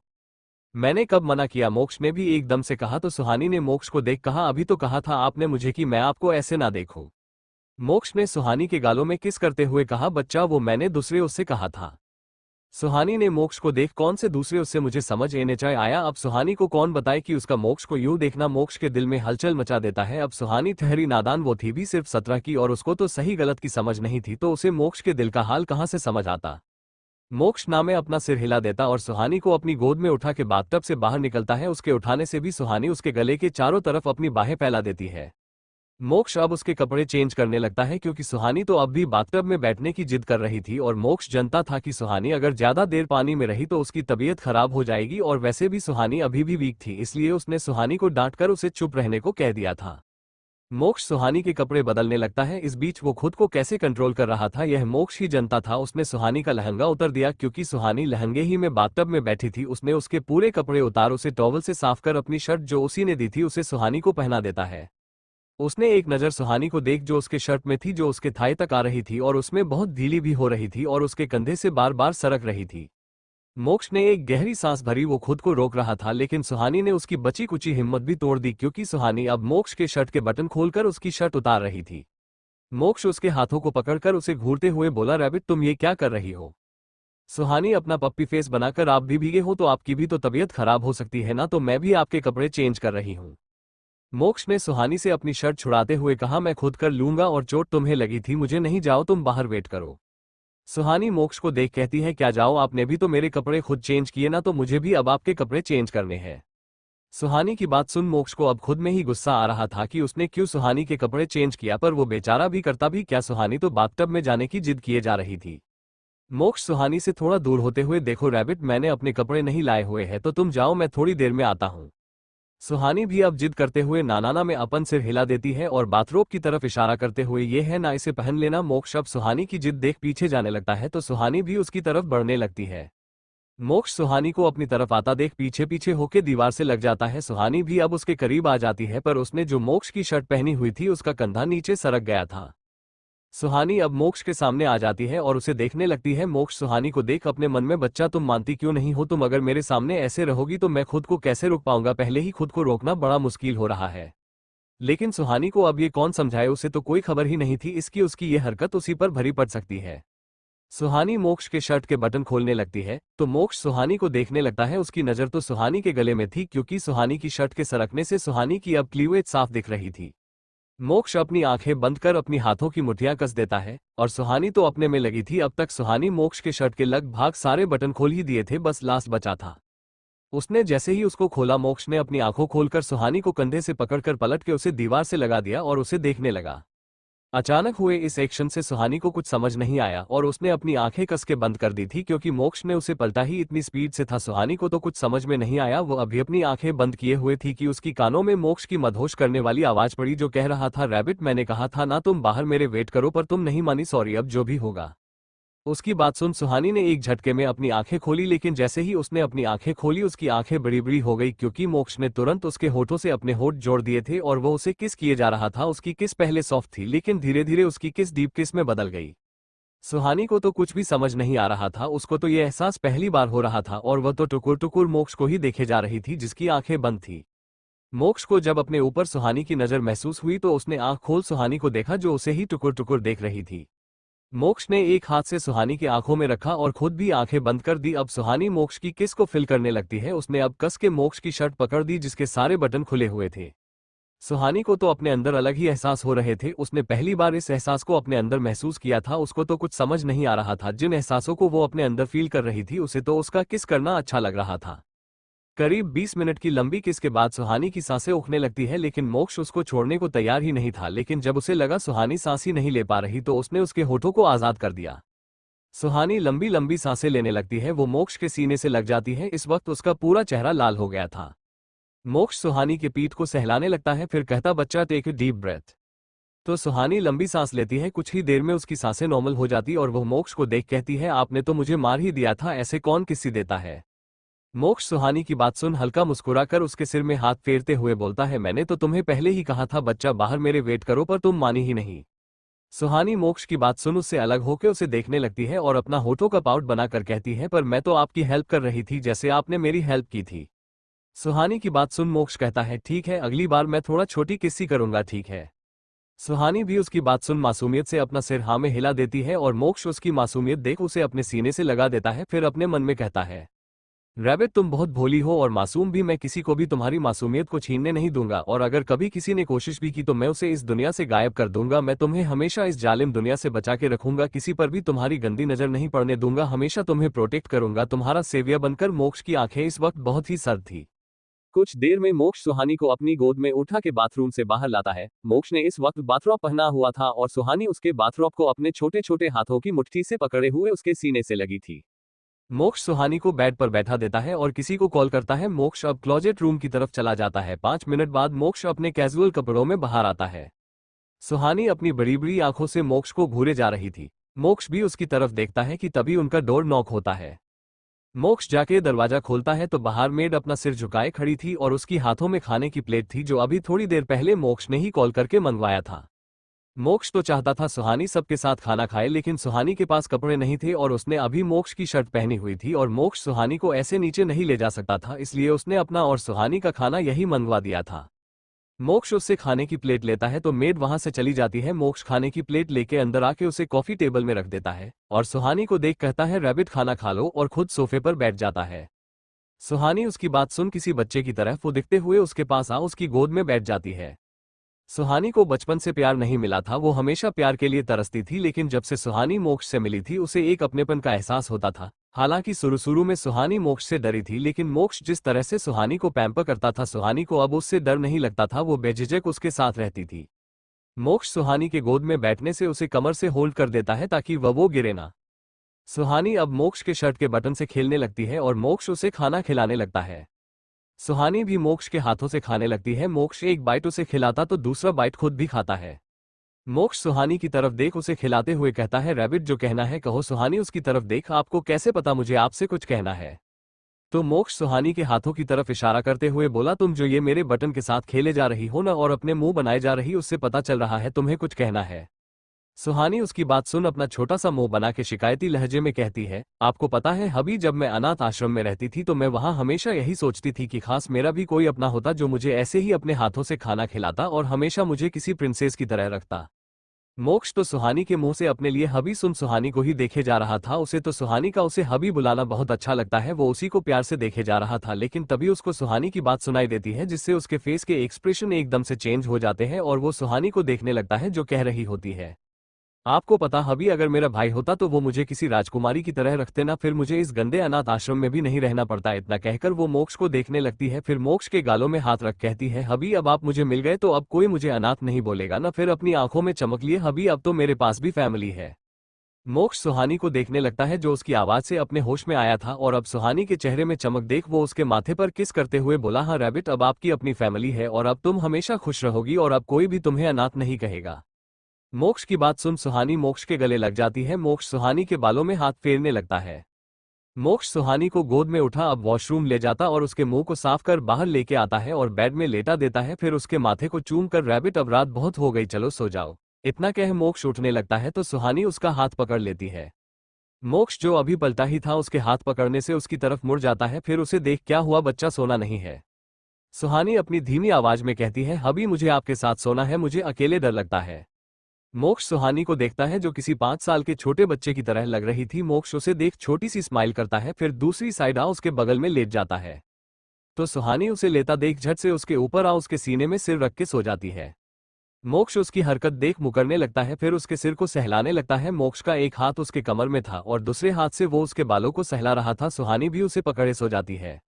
मोक्ष को जब अपने सीने में सुहानी की धीमी सांसें महसूस होती है तो वो अपना सिर नीचे कर देखता तो सुहानी किसी छोटे बच्चे की तरह उसकी टी शर्ट को अपने हाथों में पकड़े किसी बिल्ली के बच्चे की तरह सोई थी। मोक्ष धीरे से उसे अपने ऊपर से बेड पर लिटाता है और उसके हाथों से अपनी टी शर्ट छोड़ता है, फिर उसे देखता है और झुककर उसके फोरहेड पर किस करता है, फिर उसके हाथों में पिलो पकड़ा देता है ताकि वो जागे ना। मोक्ष एक नज़र उसे देख अपने स्टडी रूम की तरफ आ जाता है और सिगरेट निकल के उसके कस लेने लगता है। अभी उसके फेस में कोई भी भाव नहीं थे और उसकी आंखें एकदम डार्क हो रखी थी। वो लगातार सिगरेट के कस लिए जा रहा था और अपनी आंखें बंद कर अपनी हेड चेयर में लीन हो जाता है। उसने जैसे ही आंखें बंद किया ही थी उसकी आंखों में कुछ यादें फ्लैशबैक होने लगती है। फ्लैशबैक एक बिल्डिंग के कैबिन में 2 लड़के बैठे थे जो साथ में बैठे कुछ बातें कर रहे थे, जिसमें से एक बोलता है अभी तुम उसे अपने साथ क्यों नहीं रखते, वो अनाथों की जिंदगी जी रही है, उसे भी अच्छा लगेगा ये जानकर कि उसका भी कोई अपना है। उस लड़के की बता सुन अभी कहता है मोक्ष तुम जानते हो ना मेरे कितने दुश्मन हैं और अगर गलती से किसी को पता चला वो मेरी बहन है तो तुम जानते हो ना वो लोग उसे मरने की कोशिश करेंगे मुझे तोड़ने के लिए। इससे अच्छा है वो अनाथों की तरह ही रहे, कम से कम सुरक्षित तो रहेगी। अभी की बात सुन मोक्ष को भी सही लगता है। मोक्ष फिर कुछ सोचकर वैसे तेरी बहन दिखती कैसी है। मोक्ष की बात सुन अभी उसे अपनी आंखें छोटी कर देखते हुए बोला क्यों तुझे क्या करना जानकर। शादी करूंगा उससे। मोक्ष उसकी बात सुन तपाक से बोलता है। मोक्ष की बात सुन अभी कहता है 12 साल की बच्ची है वो। उसकी बात सुन मोक्ष कहता है तो मैं भी कौन सा अभी शादी करूंगा उससे। उसकी बात सुन अभी कहता है तो तुझे लगता है कि मैं तेरी शादी उससे कराऊंगा। उसकी बात सुन मोक्ष कहता है अगर तुम नहीं माने तो मैं उसे उठा के ले जाऊंगा। इतना कह मोक्ष हंसने लगता है। तो अभी उसकी तरफ एक फाइल को उठा के देखता है, फिर दोनों हंसने लगते हैं। फिर अभी थोड़ा सीरियस होके मोक्ष अगर मुझे कभी कुछ हो गया तो तुम मेरी बहन को प्रोटेक्ट करना, उससे शादी कर, उसका सेवियर हस्बैंड बनना। अभी को सीरियस देख मोक्ष भी सीरियस होके कहता है तुझे कुछ नहीं होगा, तुम जानते हो ना तुम कौन हो, तुम्हें कोई छू भी नहीं सकता। लेकिन अभी कुछ नहीं कहता है तभी नॉक की आवाज आती है। फ्लैशबैक एंड मोक्ष अपने यादों से बाहर आता है और अपनी कोल्ड वॉइस में कम इन बोलता है तो केविन अंदर आता है। मोक्ष वैसे ही अपनी आंखें बंद किए ही बोलता है, क्या हुआ, तुम सोए नहीं? तो केविन मोक्ष को देख कहता है, तुम जब कुछ बताओगे तब तो नींद आएगी ना। मोक्ष अपनी आंखें खोल उसको देखने लगता है और कहता है, तुम्हें ऐसा क्यों लगता है कि मैं तुम लोगों से कुछ छुपा रहा हूं? केविन उसकी बात सुन, तुम अच्छे से जानते हो, तुम बाहर लोगों से अपने मुंह से कुछ भी कहो, लेकिन जो तुम अपनी आंखों में छुपाते फिरते हो ना, मैं उसे पढ़ सकता हूँ। और मुझे पता है तुम सुहानी को अब से नहीं पहले से जानते हो, और मैंने तुम्हारी आंखों में उसके लिए कुछ देखा है। तुम उसकी फिक्र करते हैं, वो इसलिए नहीं कि वो हमारी कार से टकराई थी, बल्कि इसलिए क्योंकि तुम उसकी परवाह करते हो और शायद प्यार भी करते हो। तो अब बताओ। मोक्ष उसकी बात सुन हल्का सा हंसकर, तुम सच में मुझे अच्छे से जानते हो, फिलहाल मैं तुम्हें इतना ही बता सकता हूँ, वो उसी की बहन है। मोक्ष की बात सुन पहले केविन को कुछ समझ में नहीं आता और वो मोक्ष को देखने लगता है। मोक्ष भी उसे देखता है और डेविल स्माइल करने लगता है। उसकी स्माइल देख केविन की आंखें हैरत से बड़ी हो जाती है और वो एकदम से बोलता है, उसकी बहन भी थी। मोक्ष कुछ नहीं कहता है, और ये बात तुम्हें कब से पता थी? मोक्ष बिना उसकी तरफ देख अपनी आंखें बंद किए ही बोला, शुरू से ही। उसकी बात सुन केविन बोला, तो उसने हमें ये बात क्यों नहीं बताई? मोक्ष वैसे ही जवाब देता है, उसने मुझे भी नहीं बताई थी। केविन का अब दिमाग खराब हो रहा था, वो फ्रस्ट्रेशन में बोला, तो तुम्हें कैसे पता चली? मोक्ष उसे देख बिना भाव से, ये बात मैं तुम्हें बताना जरूरी नहीं समझता, तुम्हें जो जानना था जान गए ना, अब दफा हो जाओ यहां से। केविन मोक्ष की बात सुन उसे अपनी आंखें छोटी कर अपने दांत पीसते हुए बोला, तुम मुझे ये आधा अधूरी बातें मत बताओ, मुझे सब जानना है। मोक्ष उसे देख अपनी सर्द आवाज में, मैंने तुम्हें जो काम दिया था वो पूरा हुआ या नहीं? तो केविन उसे देख थोड़ा डर जाता है, फिर अपना सिर हिला के कहता है, हो गया, वो वहीं डार्क रूम में है। उसकी बात सुन मोक्ष अब अपने चेयर से उठकर अपने कदम स्टडी रूम से बाहर की तरफ आता है। केविन अपने बालों को हाथों में पकड़कर फ्रस्ट्रेट होकर चिल्ला आ कह उसके पीछे आ जाता है। डार्क रूम एक रूम में 5 लोग बंधे हुए थी, जिनकी हालत बहुत ही बिगड़ी हुई थी। जगह जगह से चोट के निशान थे जिससे खून बहे जा रहा था। उनके आसपास 56 बॉडीगार्ड खड़े थे, जिनके हाथों में डंडा और बंदूकें थे, जिससे साफ पता चल रहा था इनकी धुलाई अभी इन्हीं ने की होगी। तभी उस डार्क रूम का दरवाजा खुलता है और वहां एक शख्स अंदर आता है। उसका फेस मास्क से कवर था। उसी के पीछे केविन और मान भी आते हैं। उन दोनों ने भी अपने अपने फेस में मास्क लगाया हुआ था। सारे बॉडीगार्ड सीधे खड़े हो जाते हैं और अपना राइट हाथ उठाकर अपने लेफ्ट सीने में रख और सिर झुकाकर किंग को ग्रीट करते हैं। मोक्ष सबको एक नजर देख अपनी किंग चेयर में आके बैठ जाता है और उस सबको देखने लगता है, लेकिन उसकी नजर तो एक शख्स पर थी और उसको देख उसकी आंखें सर्द हो जाती है और उस डार्क रूम का टेम्परेचर डाउन होने लगता है। सभी के माथे में वहां पसीना आने लगता है। उसके सामने बैठे शख्स के चेहरे में भी इस वक्त डर से पसीने से भीग चुका था। ये कोई और नहीं विशाल आहूजा था, जिसकी हालत मोक्ष को देख खराब होने लगती है और उसके मुंह से बस एक ही शब्द निकलता है, किंग। Dark room. मोक्ष सबको एक नजर देख अपनी किंग चेयर में आके बैठ जाता है और उस सबको देखने लगता है, लेकिन उसकी नजर तो एक शख्स पर थी और उसको देख उसकी आंखें सर्द हो जाती है और उस डार्क रूम का टेम्परेचर डाउन होने लगता है। सभी के माथे में वहां पसीना आने लगता है। उसके सामने बैठे शख्स के चेहरे में भी इस वक्त डर से पसीने से भीग चुका था। ये कोई और नहीं विशाल आहूजा था, जिसकी हालत मोक्ष को देख खराब होने लगती है और उसके मुंह से बस एक ही शब्द निकलता है, किंग। वो कुछ बोल ही नहीं पाता, क्योंकि डर के मारे उसके मुंह से शब्द ही नहीं निकल रहे होते हैं। वो तो अभी यही सोच रहा होता है कि उसने ऐसे भी क्या कर दिया जो किंग ने उसे ऐसे कैद किया। वो अभी सोच ही रहा था कि उसके कानों में किंग की बहुत ही खतरनाक और डरावनी आवाज पड़ती है, तुमने बहुत बड़ी गलती की है, वो भी एक नहीं हजारों गलतियां की है तुमने, किन किन गलतियों की सजा दो तुझे। उसकी बात सुन विशाल के तो सांसें ही अटक जाती है। सिर्फ उसकी नहीं, वहां मौजूद सबकी रूह कांपने लगती है। सिर्फ केविन और मान ऐसे थे जो किंग की चेयर के लेफ्ट और राइट साइड चुपचाप खड़ा थे। मान तो अभी अलग ही लग रहा था। वो मान लग ही नहीं रहा था जो हमेशा हंसी मजाक करता था। वो तो अभी बिल्कुल इमोशनलेस होके खड़ा था। विशाल किंग को देख हकलाते हुए बोला, किंग ग मैंने से क्या किया जो वो अभी बोल ही रहा था कि वहां गोली चलने की आवाज आए और उसी के साथ विशाल की चीख निकल गई, क्योंकि वो गोली उसी को लगी थी जो मान ने उसके पैरों में मार दी थी।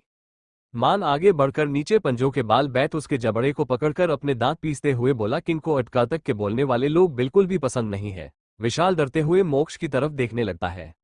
मोक्ष तो अपनी चेयर में बैठ सिगरेट के कस ले रहा था। उसका चेहरा अभी एक्सप्रेशन लेस था और वह एकटक विशाल को देखे जा रहा था। ऐसे लग रहा था जैसे ये तूफान आने के पहले की शांति हो। मान उसके जबड़े को छोड़ खड़े होकर कहता है, बहुत शौक है न तुम्हें लड़कियों को किडनैप कर उनका रेप कर मार डालने का, आज के बाद नहीं कर पाएगा। और वह एविल स्माइल करने लगता है और अपने गन को विशाल के पैंट के बीच में रख शूट कर देता है। तो विशाल की एक बार फिर एक दर्दनाक चीख पूरे डार्क रूम में गूंजने लगती है। मोक्ष अब अपने चेयर से उठ उसकी तरफ बढ़ने लगता है। विशाल किंग को अपनी तरफ आता देख अपने दर्द को सहकर हिम्मत कर कहता है, देखो किंग, तुम जानते नहीं, अगर तुमने मुझे कुछ भी किया तो मेरा भाई तुम्हें नहीं छोड़ेगा। उसकी बात सुन किंग के कदम रुक जाते हैं और किंग को रुकता देख विशाल को राहत मिलती है कि किंग उसकी बात से डर गया, लेकिन अगले ही पल उसका चेहरा डर से कांपने लगता है, क्योंकि किंग अब जोर जोर से हंसने लगता है। उसकी हंसी कोई नॉर्मल हंसी नहीं थी, वो किसी शैतान की तरह हंस रहा था। मोक्ष एकदम चुप होकर विशाल के पास आओ उसकी आंखों में देख कहता है, तुम्हें क्या लगता है किंग तुम्हारी धमकी से डर जाएगा? फिर वो अपना सिर टेढ़ा कर कहता, क्या कहा था तुमने? तुम्हारा भाई मुझे नहीं छोड़ेगा। किंग फिर हंसने लगता है, लेकिन अब उसकी आंखें एकदम लाल थी और वह विशाल का गला पकड़ कहता है, किंग को मात देना इतना आसान नहीं है। रही तुम्हारे भाई की बात, तुम चिंता मत करो, मैं तुम्हारी बॉडी को उसको अंतिम संस्कार करने का मौका तक नहीं दूंगा। किंग अब उसका गला छोड़ बॉडीगार्ड की तरफ देखता है तो एक बॉडीगार्ड जल्दी से एक छोटा सा नाइफ उसकी तरफ पका देता है। किंग उसे देख डेविल स्माइल कर कहता है, ये मेरा फेवरेट हथियार। और फिर वो विशाल के हाथ को देखता, उसे देख उसकी आंखों से खून उतरने लगता है। वो उसके हाथ की उंगलियों को पकड़ एक एक कर काटने लगता है और विशाल की वहां चीखें गुजने लगती है। मोक्ष को तो यही याद आ रहा था कि इसी हाथ से विशाल ने उसकी रैबिट को छुआ था, उसके साथ जबरदस्ती करने की कोशिश की थी और उस पर हाथ भी उठाया था। अब तो मोक्ष का गुस्सा बढ़ते जा रहा था। उसने विशाल की दोनों हाथों की सारी उंगलियां कट कर दी, लेकिन फिर भी उसे राहत नहीं मिली। उसे बार बार अपनी आंखों के सामने सुहानी का वो दर्द भरा चेहरा याद आ रहा था। उसकी हालत, उसके शरीर में वो निशान मोक्ष की आंखों के सामने किसी रील की तरह चल रहा था। किंग का गुस्सा अब इतना बढ़ने लगा कि उसने बड़ी बेहराम से विशाल के सीने में उस छोटे से चाकू चुभा दिया और उसे उसके सीने में घुमाने लगा। उसका ऐसा रूप देख वहां सबकी हालत खराब होने लगे। एक पल के लिए तो मान और केविन भी डरने लगे उसका ऐसा रूप देख। किंग लगातार उसके सीने में वार करता रहा जब तक उसके अंदर जल रही आग शांत नहीं हुई। उसके ऐसे बेहरामी से मरने से विशाल सह नहीं पाया और उसने अपनी सांसें हमेशा के लिए रोक दी। अब वो मार चुका था। मोक्ष फिर भी उस पे वार किए जा रहा था। मान ने उसकी तरफ देख, जिसके हाथ, चेहरा और कपड़े पूरे खून से रंग चुके थे, लेकिन वो फिर भी उसे मारता रहा और विशाल के सीने का तो कुछ पता ही नहीं चल रहा, वहां इतने वार किए थे। मान हिम्मत कर उसके कंधे में हाथ रखता है तो मोक्ष ने अपनी जलती हुई आंखों से मान को देख तो मान तुरंत 2 कदम पीछे हट गया। उसे मोक्ष को देख आज पहली बार इतना डर लग रहा था, लेकिन उसने फिर भी हकलाते हुए बोला, किंग वो मर चुका है। उसकी बात सुन अब जाकर मोक्ष ने उसे देख, फिर उसने अपनी गार्ड की तरफ देख, इसे डैनियल के पास फेंक दो। इतना कह मोक्ष अब वहां से अपने कदम बाहर की तरफ बढ़ा देता है, लेकिन जाते जाते एक नजर केविन और मान को देखता है और वहां से निकल जाता है। उसके जाने के बाद वहां का माहौल पहले से जरा ठीक हो जाता, क्योंकि मोक्ष के गुस्से से पूरे डार्क रूम का टेम्परेचर हाई हो रखा था और सबकी डर के मारे हालत खराब थी। विशाल के साथ जो बाकी 4 लोग थे वो तो राहत की सांस लेते हैं कि अच्छा हुआ किंग ने उन्हें ऐसे टॉर्चर करके नहीं मार, वरना वो लोग दोबारा जन्म लेने से पहले 100 बार सोचते। उनकी सोच को विराम देते हुए केविन बोला, सही सोच रहे हो तुम, लेकिन चिंता मत करो, हम लोग थोड़ा दयालु है, तुम लोगों को जरा आसान मौत देंगे। उसकी बात सुन वो चारों गुंडे डरने लगते हैं, लेकिन वो लोग कुछ कह पाते कि तभी वहां गोली चलने की आवाज आती है, जिसे केविन ने चलाई थी और मान ने भी। अब उन चारों की भी बोलती हमेशा के लिए बंद हो जाती है। केविन मान को देखता है और थम्स अप का चिन्ह का इशारा करता है, फिर दोनों भी वहां से बाहर चले जाते हैं। गार्ड उन सब की बॉडी को डैनियल के पास फेंक देते हैं, जो मोक्ष का पालतू टाइगर था। मोक्ष वापस अपने कमरे में आता है तो उसकी नजर सीधा बेड पर सोई सुहानी में पड़ती है, जो तकिए को गले लगाकर सो रही थी। मोक्ष उसे देखना में अपना सिर हिला देता है, फिर वॉशरूम में जाता है क्योंकि मोक्ष के कपड़ों में खून और हाथों में भी खून लगा हुआ था। मोक्ष वॉशरूम से चेंज करके आता है और बेड में लेट जाता है, फिर सुहानी की तरफ देख उसे अपने ऊपर लिटा देता है। सुहानी उसके ऐसे खींचने से थोड़ा कसमसाती है, फिर मोक्ष के सीने में अपने चेहरे को रफ कर वापस सो जाती है। मोक्ष उसकी ये हरकत देख मुस्कुराता है और वो भी अपनी आंखें बंद कर देता है और थोड़ी देर में उसकी भी आंख लग जाती है। आज पहली बार मोक्ष चैन से सो रहा होगा, नहीं तो पिछले 4 सालों से ठीक से सोया नहीं था। अगर कभी सो भी जाता था तो 2 घंटे से ज्यादा नहीं सोता था। अगली सुबह मोक्ष का कमरा सुबह की खिड़की से आती धूप बेड पर सो रहे 2 लोगों पर पड़ती है, जो इस वक्त दुनिया जहां से बेखबर चैन की नींद में सो रहे थे, मानो वो कितने सालों से सोए ही ना हो। और आज उन दोनों के चेहरे में एक सुकून था। दूर से दिखने में तो ऐसे लग रहा था कि बेड पर सिर्फ कोई एक ही सो रहा होगा। अगर सुहानी का सिर ना दिखाता तो सब यही सोचते कि यहाँ एक ही प्रश्न सो रहा है, क्योंकि मोक्ष ने सुहानी को अपने ऊपर ऐसे कवर किए था कि सुहानी का तो पता ही नहीं चल रहा था, बस उसका सिर मोक्ष के सीने से लगा हुआ दिख रहा था। आज पहली बार मोक्ष इतनी देर तक सोया होगा, नहीं तो पिछले 4 सालों से ठीक से सोया नहीं था। अगर कभी सो भी जाता था तो 2 घंटे से ज्यादा नहीं सोता था। वो दोनों अभी सो ही रहे थे कि मोक्ष का फोन रिंग होता है, तो मोक्ष की नींद खुल जाती है कि तभी उसे अपने सीने में कुछ भार महसूस होता है। तो वो अपनी नजर नीचे कर देखता है तो उसकी नजर सुहानी के मासूम चेहरे में जाती है, जो सोते वक्त और भी ज्यादा क्यूट लग रहा था। मोक्ष सुहानी के चेहरे को देख उसके चेहरे पर एक प्यारी सी मुस्कान आ जाती है। अगर अभी उसकी ये मुस्कान कोई देख लेता तो उसकी इस मुस्कान का कायल ही हो जाता, पर अफसोस ये मुस्कान उसके फेस में सिर्फ अपनी रैबिट को देखकर ही आ सकती है, ओपन माउथ स्माइल। मोक्ष का फोन फिर से एक और बार रिंग होता तो मोक्ष अपने फोन की तरफ नजर डालता, फिर सुहानी की तरफ। मोक्ष जल्दी से अपने साइड टेबल से अपना फोन निकल उसे साइलेंट करता है ताकि सुहानी की नींद डिस्टर्ब ना हो जाए। वो फोन रिसीव कर अपने कान में लगता है तो दूसरी तरफ से केविन की आवाज आती है। क्या बात है, जो हमेशा मशीन की तरह काम करता रहता है और सोता तक नहीं, आज 8 बजने पर भी वो अभी तक नहीं उठा। ऐसा भी क्या कर रहे थे तुम पूरी रात भर जो अभी तक थकान नहीं गई तुम्हारी? इतना बोल केविन हंसने लगता है। केविन की बात सुन मोक्ष की आंखें छोटी हो जाती है और वो अपने दांत पीसते हुए बोला शट अप। उसकी आवाज सुन सुहानी की नींद खुल जाती है। सुहानी को उठता देख मोक्ष को रियलाइज होता है कि वो ज्यादा ही तेज बोल गया कि तभी उसे अपने कान में केविन की हंसने की आवाज आती है। मोक्ष अपनी धीमी आवाज में तुम्हें मैं बाद में बताऊंगा इतना कह वो फोन कट कर देता है और केविन अपना मुंह बना फोन को भूलने लगता है। इधर जैसे ही मोक्ष सुहानी को उठता देखता है वो सुहानी के माथे को चूम गुड मॉर्निंग रैबिट कहता है। सुहानी अपने चेहरे को मोक्ष के शर्ट में रफ कर अपने मुंह का पाउट बन के कहती है गुड मॉर्निंग हबी। उसके चेहरे को देख मोक्ष मुस्कुरा कर सुहानी के होंठों पर पैक कर कहता है rabbit you look very beautiful just like a Barbie doll. मोक्ष की बात सुन सुहानी मुस्कुराने लगती है और कहती सच्ची आपको पता गीता भी मुझे यही कहती है कि मैं बहुत सुंदर हूँ। फिर अचानक सुहानी को गीता की याद आती है कि उसने तो पिछले 4 दिनों से गीता से तो बात ही नहीं की, वो मेरे लिए कितने परेशान हो रही होगी। यही सोचते हुए सुहानी की आंखें अब नाम हो जाती है। मोक्ष जो उसे ही देख रहा था उसकी आंखों में नमी देख वो थोड़ा परेशान हो जाता है और उसके गालों में हाथ रख कहता है व्हाट हैपेंड रैबिट तुम रो क्यों रही हो। सुहानी अपने आंखों में नमी लिए उसे देख कहती है हबी मैं तो यहाँ ठीक हूँ लेकिन वहाँ गीता मेरे लिए परेशान हो रही होगी, मैंने तो उसे बताया भी नहीं कि मैं ठीक हूँ और पता नहीं वहाँ वो कैसी होगी। सुहानी के आंसू अब उसके गालों में बहने लगते हैं। Don't try rabbit I don't like tears in your eyes. लेकिन सुहानी अभी भी सिसक रही होती है तो मोक्ष उसके बालों को सहलाते हुए अच्छा चलो रोना बंद करो हम उससे मिलने जाएंगे तुम चिंता मत करो। मोक्ष के ये कहते ही सुहानी अपनी आंखों में चमक लिए जल्दी से उसके ऊपर से उठकर उसके पेट में बैठते हुए सच्ची हबी हम सच में उससे मिलने जाएंगे।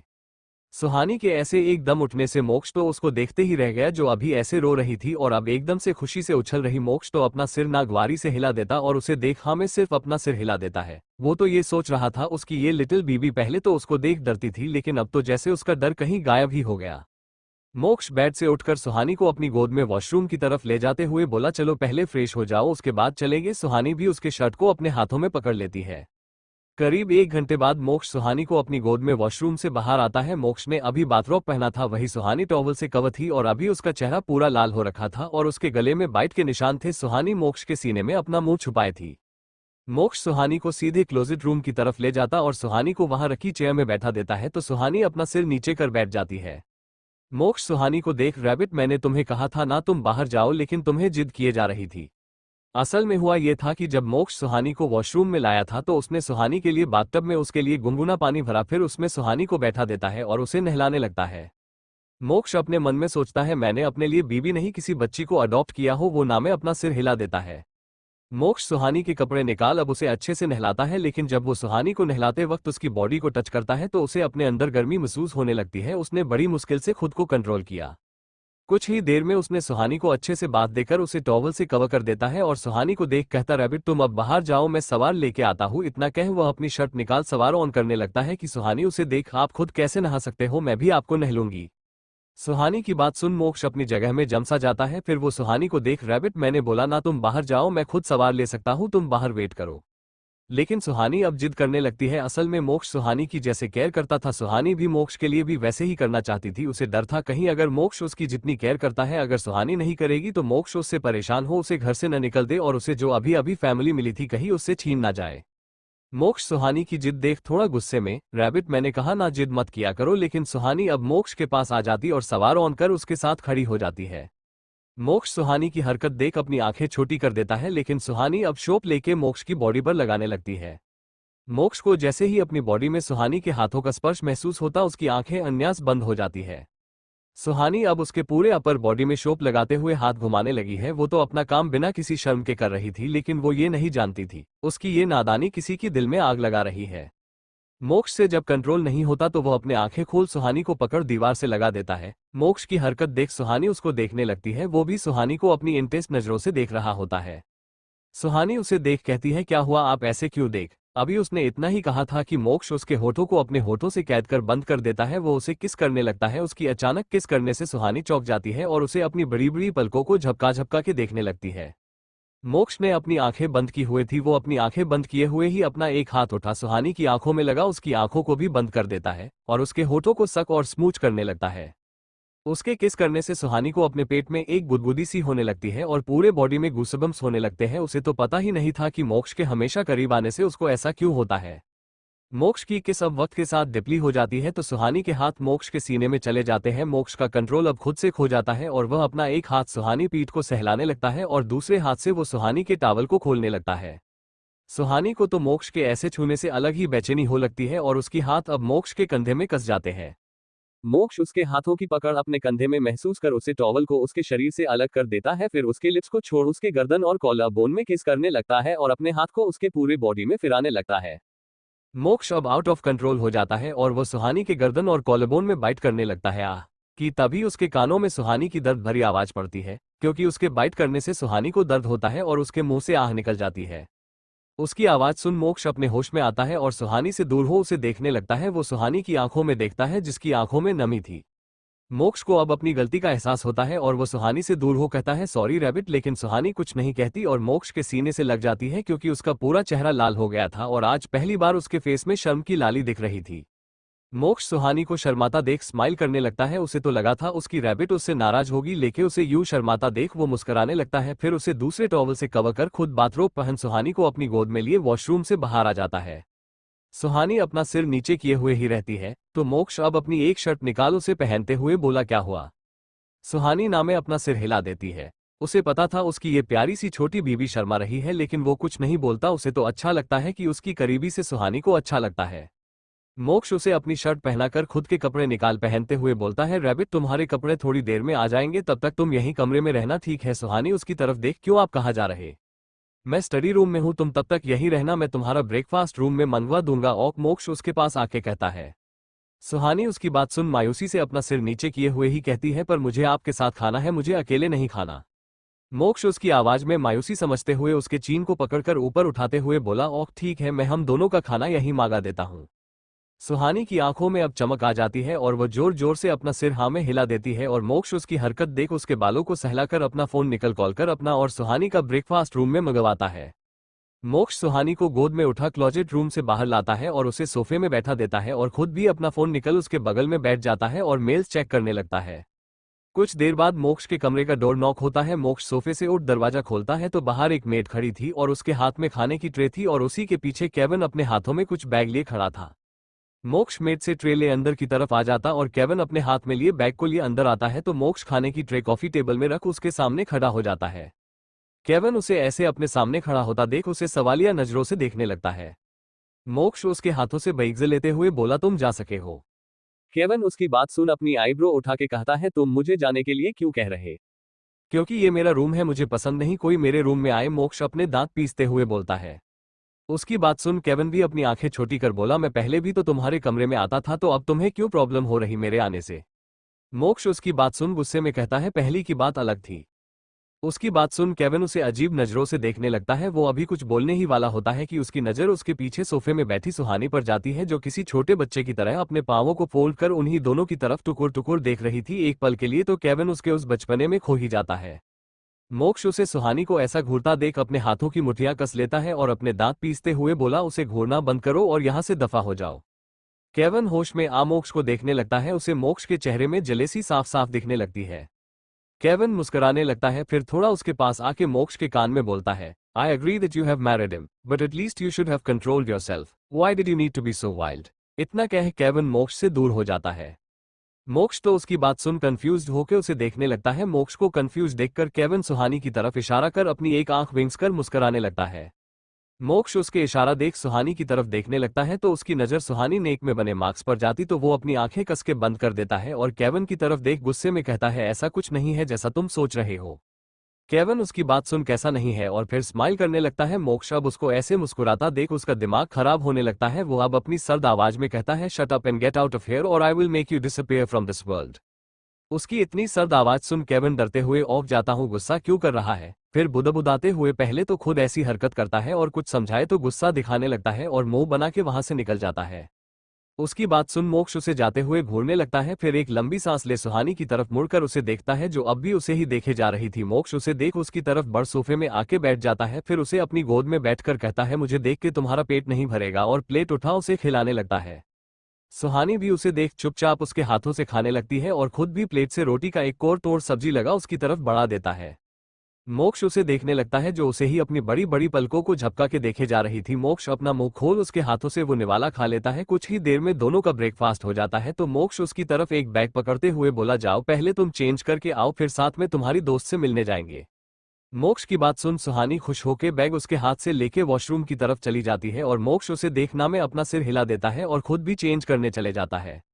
10 मिनट बाद सुहानी चेंज कर वॉशरूम के दरवाजे में खड़ी हो जाती है। मोक्ष जो थोड़ी देर पहले ही चेंज कर रूम में आया था, जब वॉशरूम के दरवाजे की खुलने की आवाज सुनता है तो उस तरफ देखता है तो उसकी नजर वही ठहर जाती है। उसका दिल तेजी से धड़कने लगता है, मानो अभी बाहर ही आ जाएगा। दरवाजे पर सुहानी खड़ी उसे ही देख रही थी।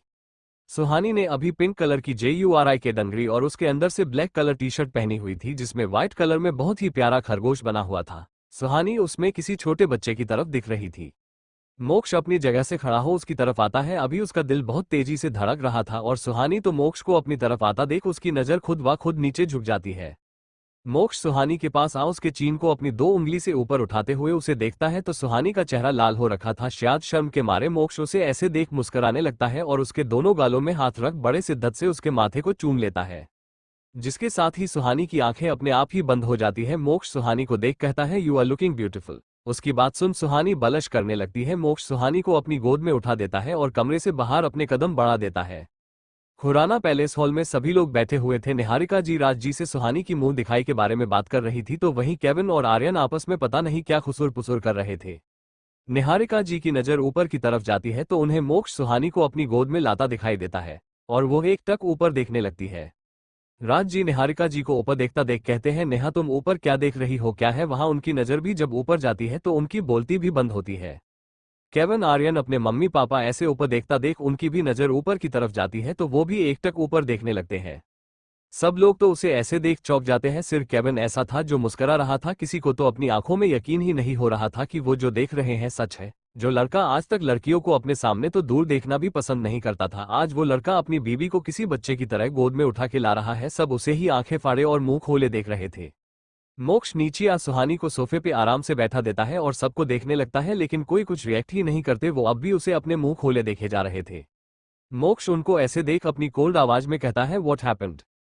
उसकी आवाज सुन जैसे सब अपनी दुनिया में वापस आ जाते हैं और मोक्ष को सामने देख सकपका जाते हैं। निहारिका जी सबको देख और उसका ध्यान अपनी तरफ कर थोड़ा नॉर्मल होके कहती है, अच्छा हुआ मोक्ष तुम आ गए, वो हमें तुमसे सुहानी की मुंह दिखाई के बारे में बात करनी थी। मैंने और राज जी ने सोचा है क्यों ना हम कल सुहानी की मुंह दिखाई की रस्म रखें। निहारिका जी की बात सुन मोक्ष उनकी तरफ देखते हुए बोला, कोई मुंह दिखाई नहीं होगी। सब उसकी बात सुन हैरान हो जाते हैं और उसे देखने लगते हैं। राज जी उसकी बात सुन थोड़ा गुस्से में, क्यों नहीं होगी मुंह दिखाई? जब तुमने उससे अपनी मर्जी से शादी की है तो अगर हम लोग रिश्ते करना चाहते हैं तो तुम क्यों माना कर रहे हो? राज जी की बात सुन केविन भी उनकी बात में सहमति जताते हुए बोला, हाँ मोक्ष तुम क्यों नहीं चाहते मुंह दिखाई ना हो?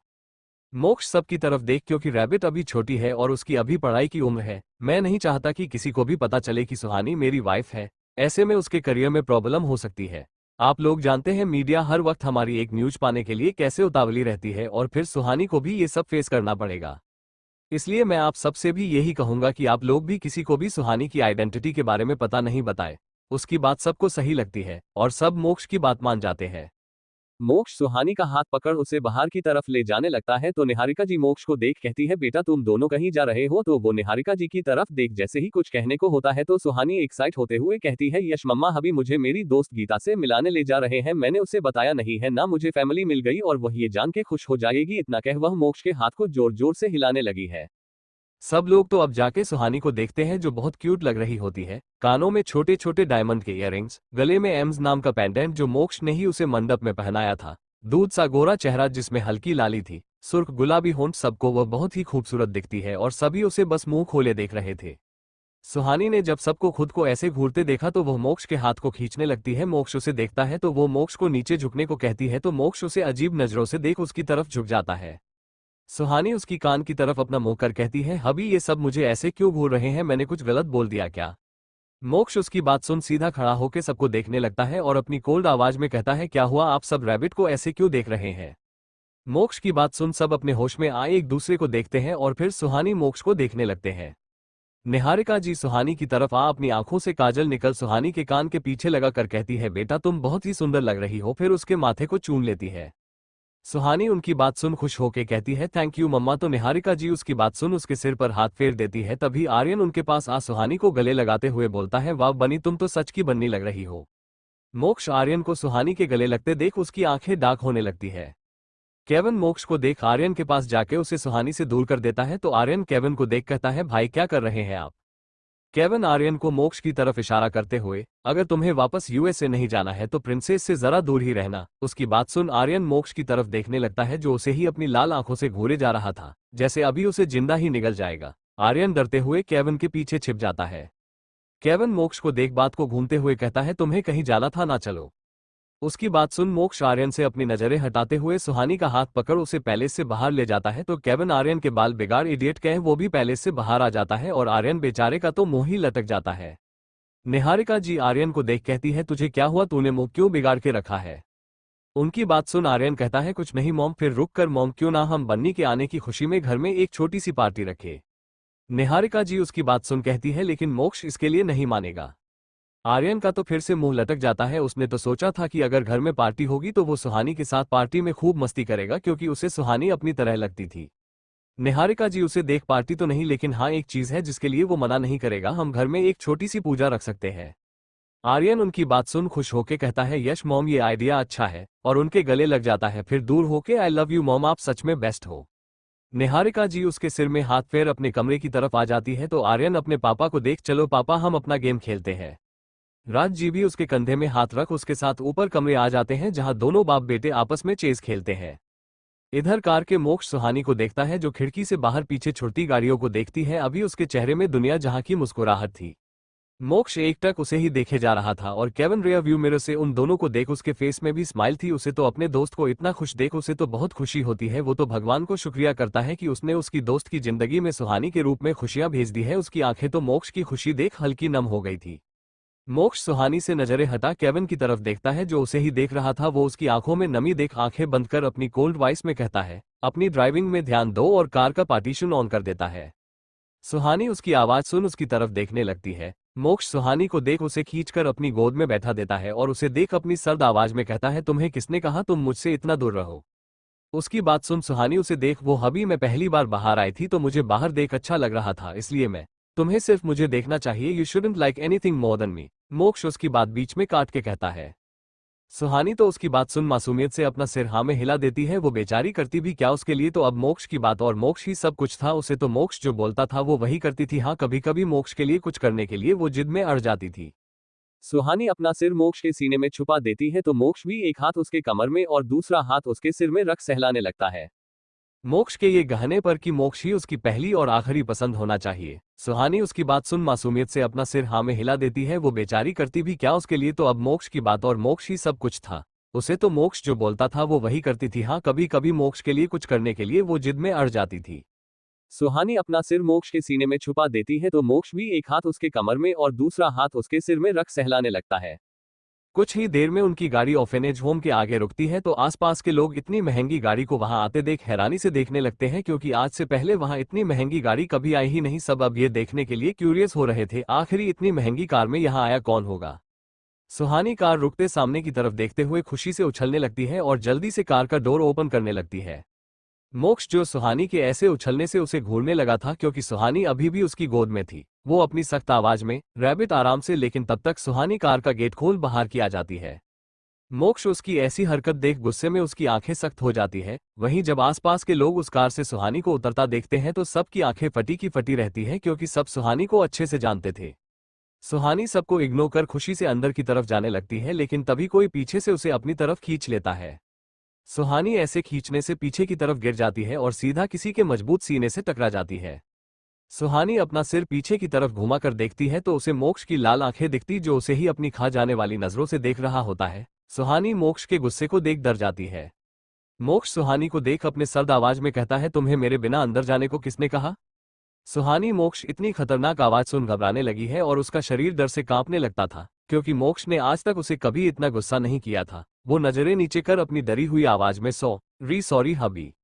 मोक्ष सुहानी को डरता देख अपनी आंखें बंद कर हाथों की मुठ्ठियां कस देता और अपने गुस्से को कंट्रोल करने की कोशिश करता है। मोक्ष अपनी आंखें खोल सुहानी को गले लगा लेता और उसकी पीठ को सहलाने लगता, फिर उसके माथे को चूम देता है। सुहानी उसके गले लगाने से थोड़ा शांत हो जाती है तो मोक्ष उसे खुद से दूर कर उसका हाथ पकड़ अंदर की तरफ ले जाते हुए बोला, चलो तुम्हारी दोस्त तुम्हारा इंतजार कर रही होगी। ये सुन सुहानी अब अपना डर भूल जल्दी से अंदर की तरफ जाने लगती है। आश्रम के अंदर हॉल में एक लड़की गुस्से से अपने सामने बैठी औरत से कहती है, आज 5 दिन हो गए हैं सुहानी के गायब हुए। मैंने आपको कितनी बार कहा उसे मार्केट से कोई जबरदस्ती अपने साथ ले गया, लेकिन आप लोगों ने मेरी सुहानी का पता लगाने की कोशिश नहीं की। अगर मेरी सुहानी को कुछ भी हुआ तो मैं आप सबके खिलाफ पुलिस कंप्लेन करूंगी। इस लड़की की उम्र 1819 के आसपास होगी, लंबे बाल, गोरा रंग, गहरी काली आंखें, हाइट कुछ 5 फुट 4 इंच। उस लड़की की बात सुन सामने बैठी औरत, जिसकी उम्र 4550 साल के आसपास की होगी, वो गुस्से से अपनी जगह से उठ उस लड़की के गाल में थप्पड़ जड़ देती है, जिससे वो जमीन में गिर जाती है। वो औरत नीचे बैठ लड़की के बालों को पकड़ खींचते हुए बोली, तू कावेरी को धमकी देगी, भूल मत, मैं इस आश्रम की वार्डन हूँ और कोई मुझसे ऊंची आवाज में बात तो दूर आंख उठा के भी नहीं देखता, और तू मुझे धमकी दे रही है। बहुत याराना था ना, तुम दोनों का बहुत आगे पीछे घूमती रहती थी ना। उसे प्रोटेक्ट करने के लिए तो जा ढूंढ ले उसे, पर मैं जानती हूँ नहीं मिलेगी वो, क्योंकि वो खुद गई उसके साथ। आज तक कोई इस आश्रम से कहीं नहीं गया। तेरी ही वो दोस्त कैसे गायब हो गई? वो खुद गई होगी उसके साथ अपनी मर्जी से।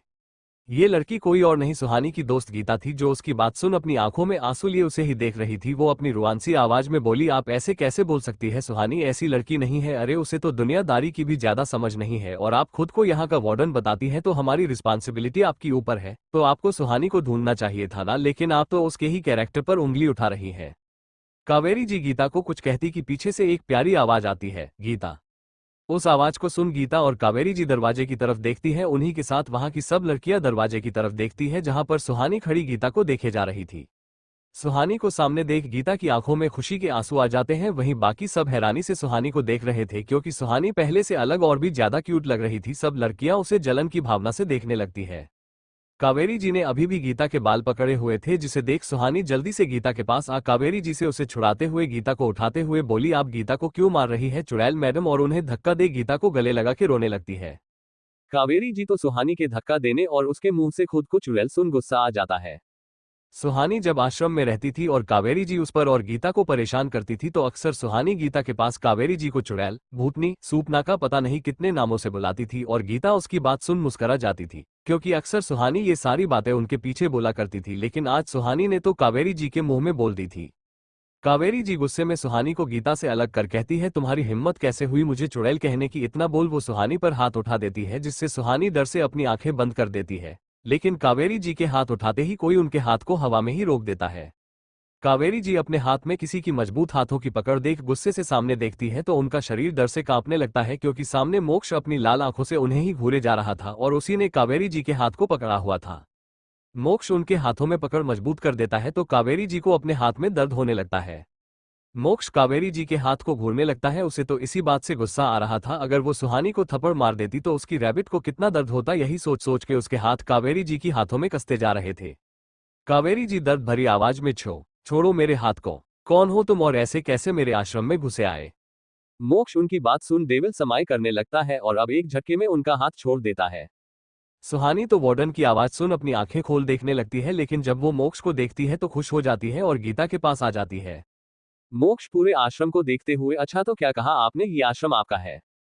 कावेरी जी तो उसके ऐसे कहने से डरने लगती है। वो तो बस इस आश्रम की वार्डन थी, ये आश्रम का असली मालिक कौन था ये तो उसे भी नहीं पता था। वो तो सिर्फ यहाँ की देखरेख करती थी और खुद को आश्रम का मालिक समझ सब पर हुकुम चलती थी। मोक्ष उनको घबराता देख डेविल हंसी हंसता है, फिर केविन की तरफ देख इशारा करता है। केविन हाँ में अपना सिर हिला उनके पास आ पेपर देखा, कहता है, आप क्या कह रही थी? ये आश्रम आपका है, पर इनके हिसाब से, पेपर की तरफ इशारा कर, तो ये आश्रम मिसेस निहारिका राजखुराना का है। वो इस आश्रम की ऑनर है, तो आप किस बेस से खुद को यहाँ की ऑनर बता रही है? सुहानी तो केविन की बात सुन चौंक जाती है और मोक्ष को देखने लगती है। उसे तो पता ही नहीं था ये आश्रम खुराना का था। केविन कावेरी जी को देख कहता है, आपने जितने भी यहाँ आश्रम में इनलीगल काम किए हैं सारा चिट्ठा है हमारे पास, और कुछ ही देर में पुलिस भी आ जाएगी। केविन की बात सुन कावेरी जी के माथे से डर से पसीना आने लगता है। पुलिस की बात सुन वो तो डर से कांपने लगती है। वो डरते हुए, प्लीज पुलिस को मत बुलाए, मैं यहाँ से चली जाऊंगी, पर पुलिस को नहीं, इतना कह वो रोने लगती है। केविन उनकी बातों को सुन उन्हें इग्नोर कर मोक्ष को देखता है। मोक्ष सुहानी की तरफ आ कहता है, रैबिट तुम्हें गीता से बात नहीं करनी, तुम तो कह रही थी कि तुम्हें उसे अपनी न्यू फैमिली के बारे में बताना है। मोक्ष की बात सुन गीता सुहानी को देखने लगती है। सुहानी खुश होते हुए बोली, अरे हाँ मैं तो भूल ही गई थी। तो मोक्ष सुहानी के गालों पर हाथ रख, तो जाओ उसे कमरे में ले जा, अच्छे से सारी बात बताना। सुहानी उसकी बात सुन हाँ में अपना सिर हिला गीता का हाथ पकड़ उसे गीता के रूम की तरफ ले जाती है। मोक्ष के एक्सप्रेशन अब चेंज हो जाते हैं। वो अब सब लड़कियां को अपनी सर्द नजरों से घूरता है और अपनी कोल्ड वॉइस में कहता है, go to your rooms right now. उसकी इतनी खतरनाक आवाज सुन सब डरते हुए अपने कमरे में भाग जाती है। मोक्ष केविन की तरफ इशारा करता है तो केविन गार्ड की तरफ इशारा करता है तो दो गार्ड आगे आ कावेरी जी को पकड़ लेते हैं और मोक्ष की तरफ देखने लगते हैं। मोक्ष बिना उनकी तरफ देखे ही कहता है डार्क रूम। उसकी बात सुन गार्ड उन्हें बाहर की तरफ ये जाने लगते हैं। कावेरी जी को कुछ समझ नहीं आता वो उसे कहाँ ले जा रहे, पर उन्हें कुछ गलत होने की आशंका लगाती है। वो मोक्ष की तरफ देखते हुए, तुम जो कर रहे हो अच्छा नहीं कर रहे, तुम जानते नहीं मैं कौन हूँ, अगर मेरे बेटों को पता चला तो क्या कर लेंगे वो। मिसेस कावेरी आहूजा उनकी बात बीच में कटते हुए मोक्ष अपनी कोल्ड वॉइस में कहता है। मोक्ष के मुंह से अपना पूरा नाम सुन कावेरी जी चौंक जाती है और वो मोक्ष को देखने लगती है। Thanks for watching. Subscribe for more amazing stories.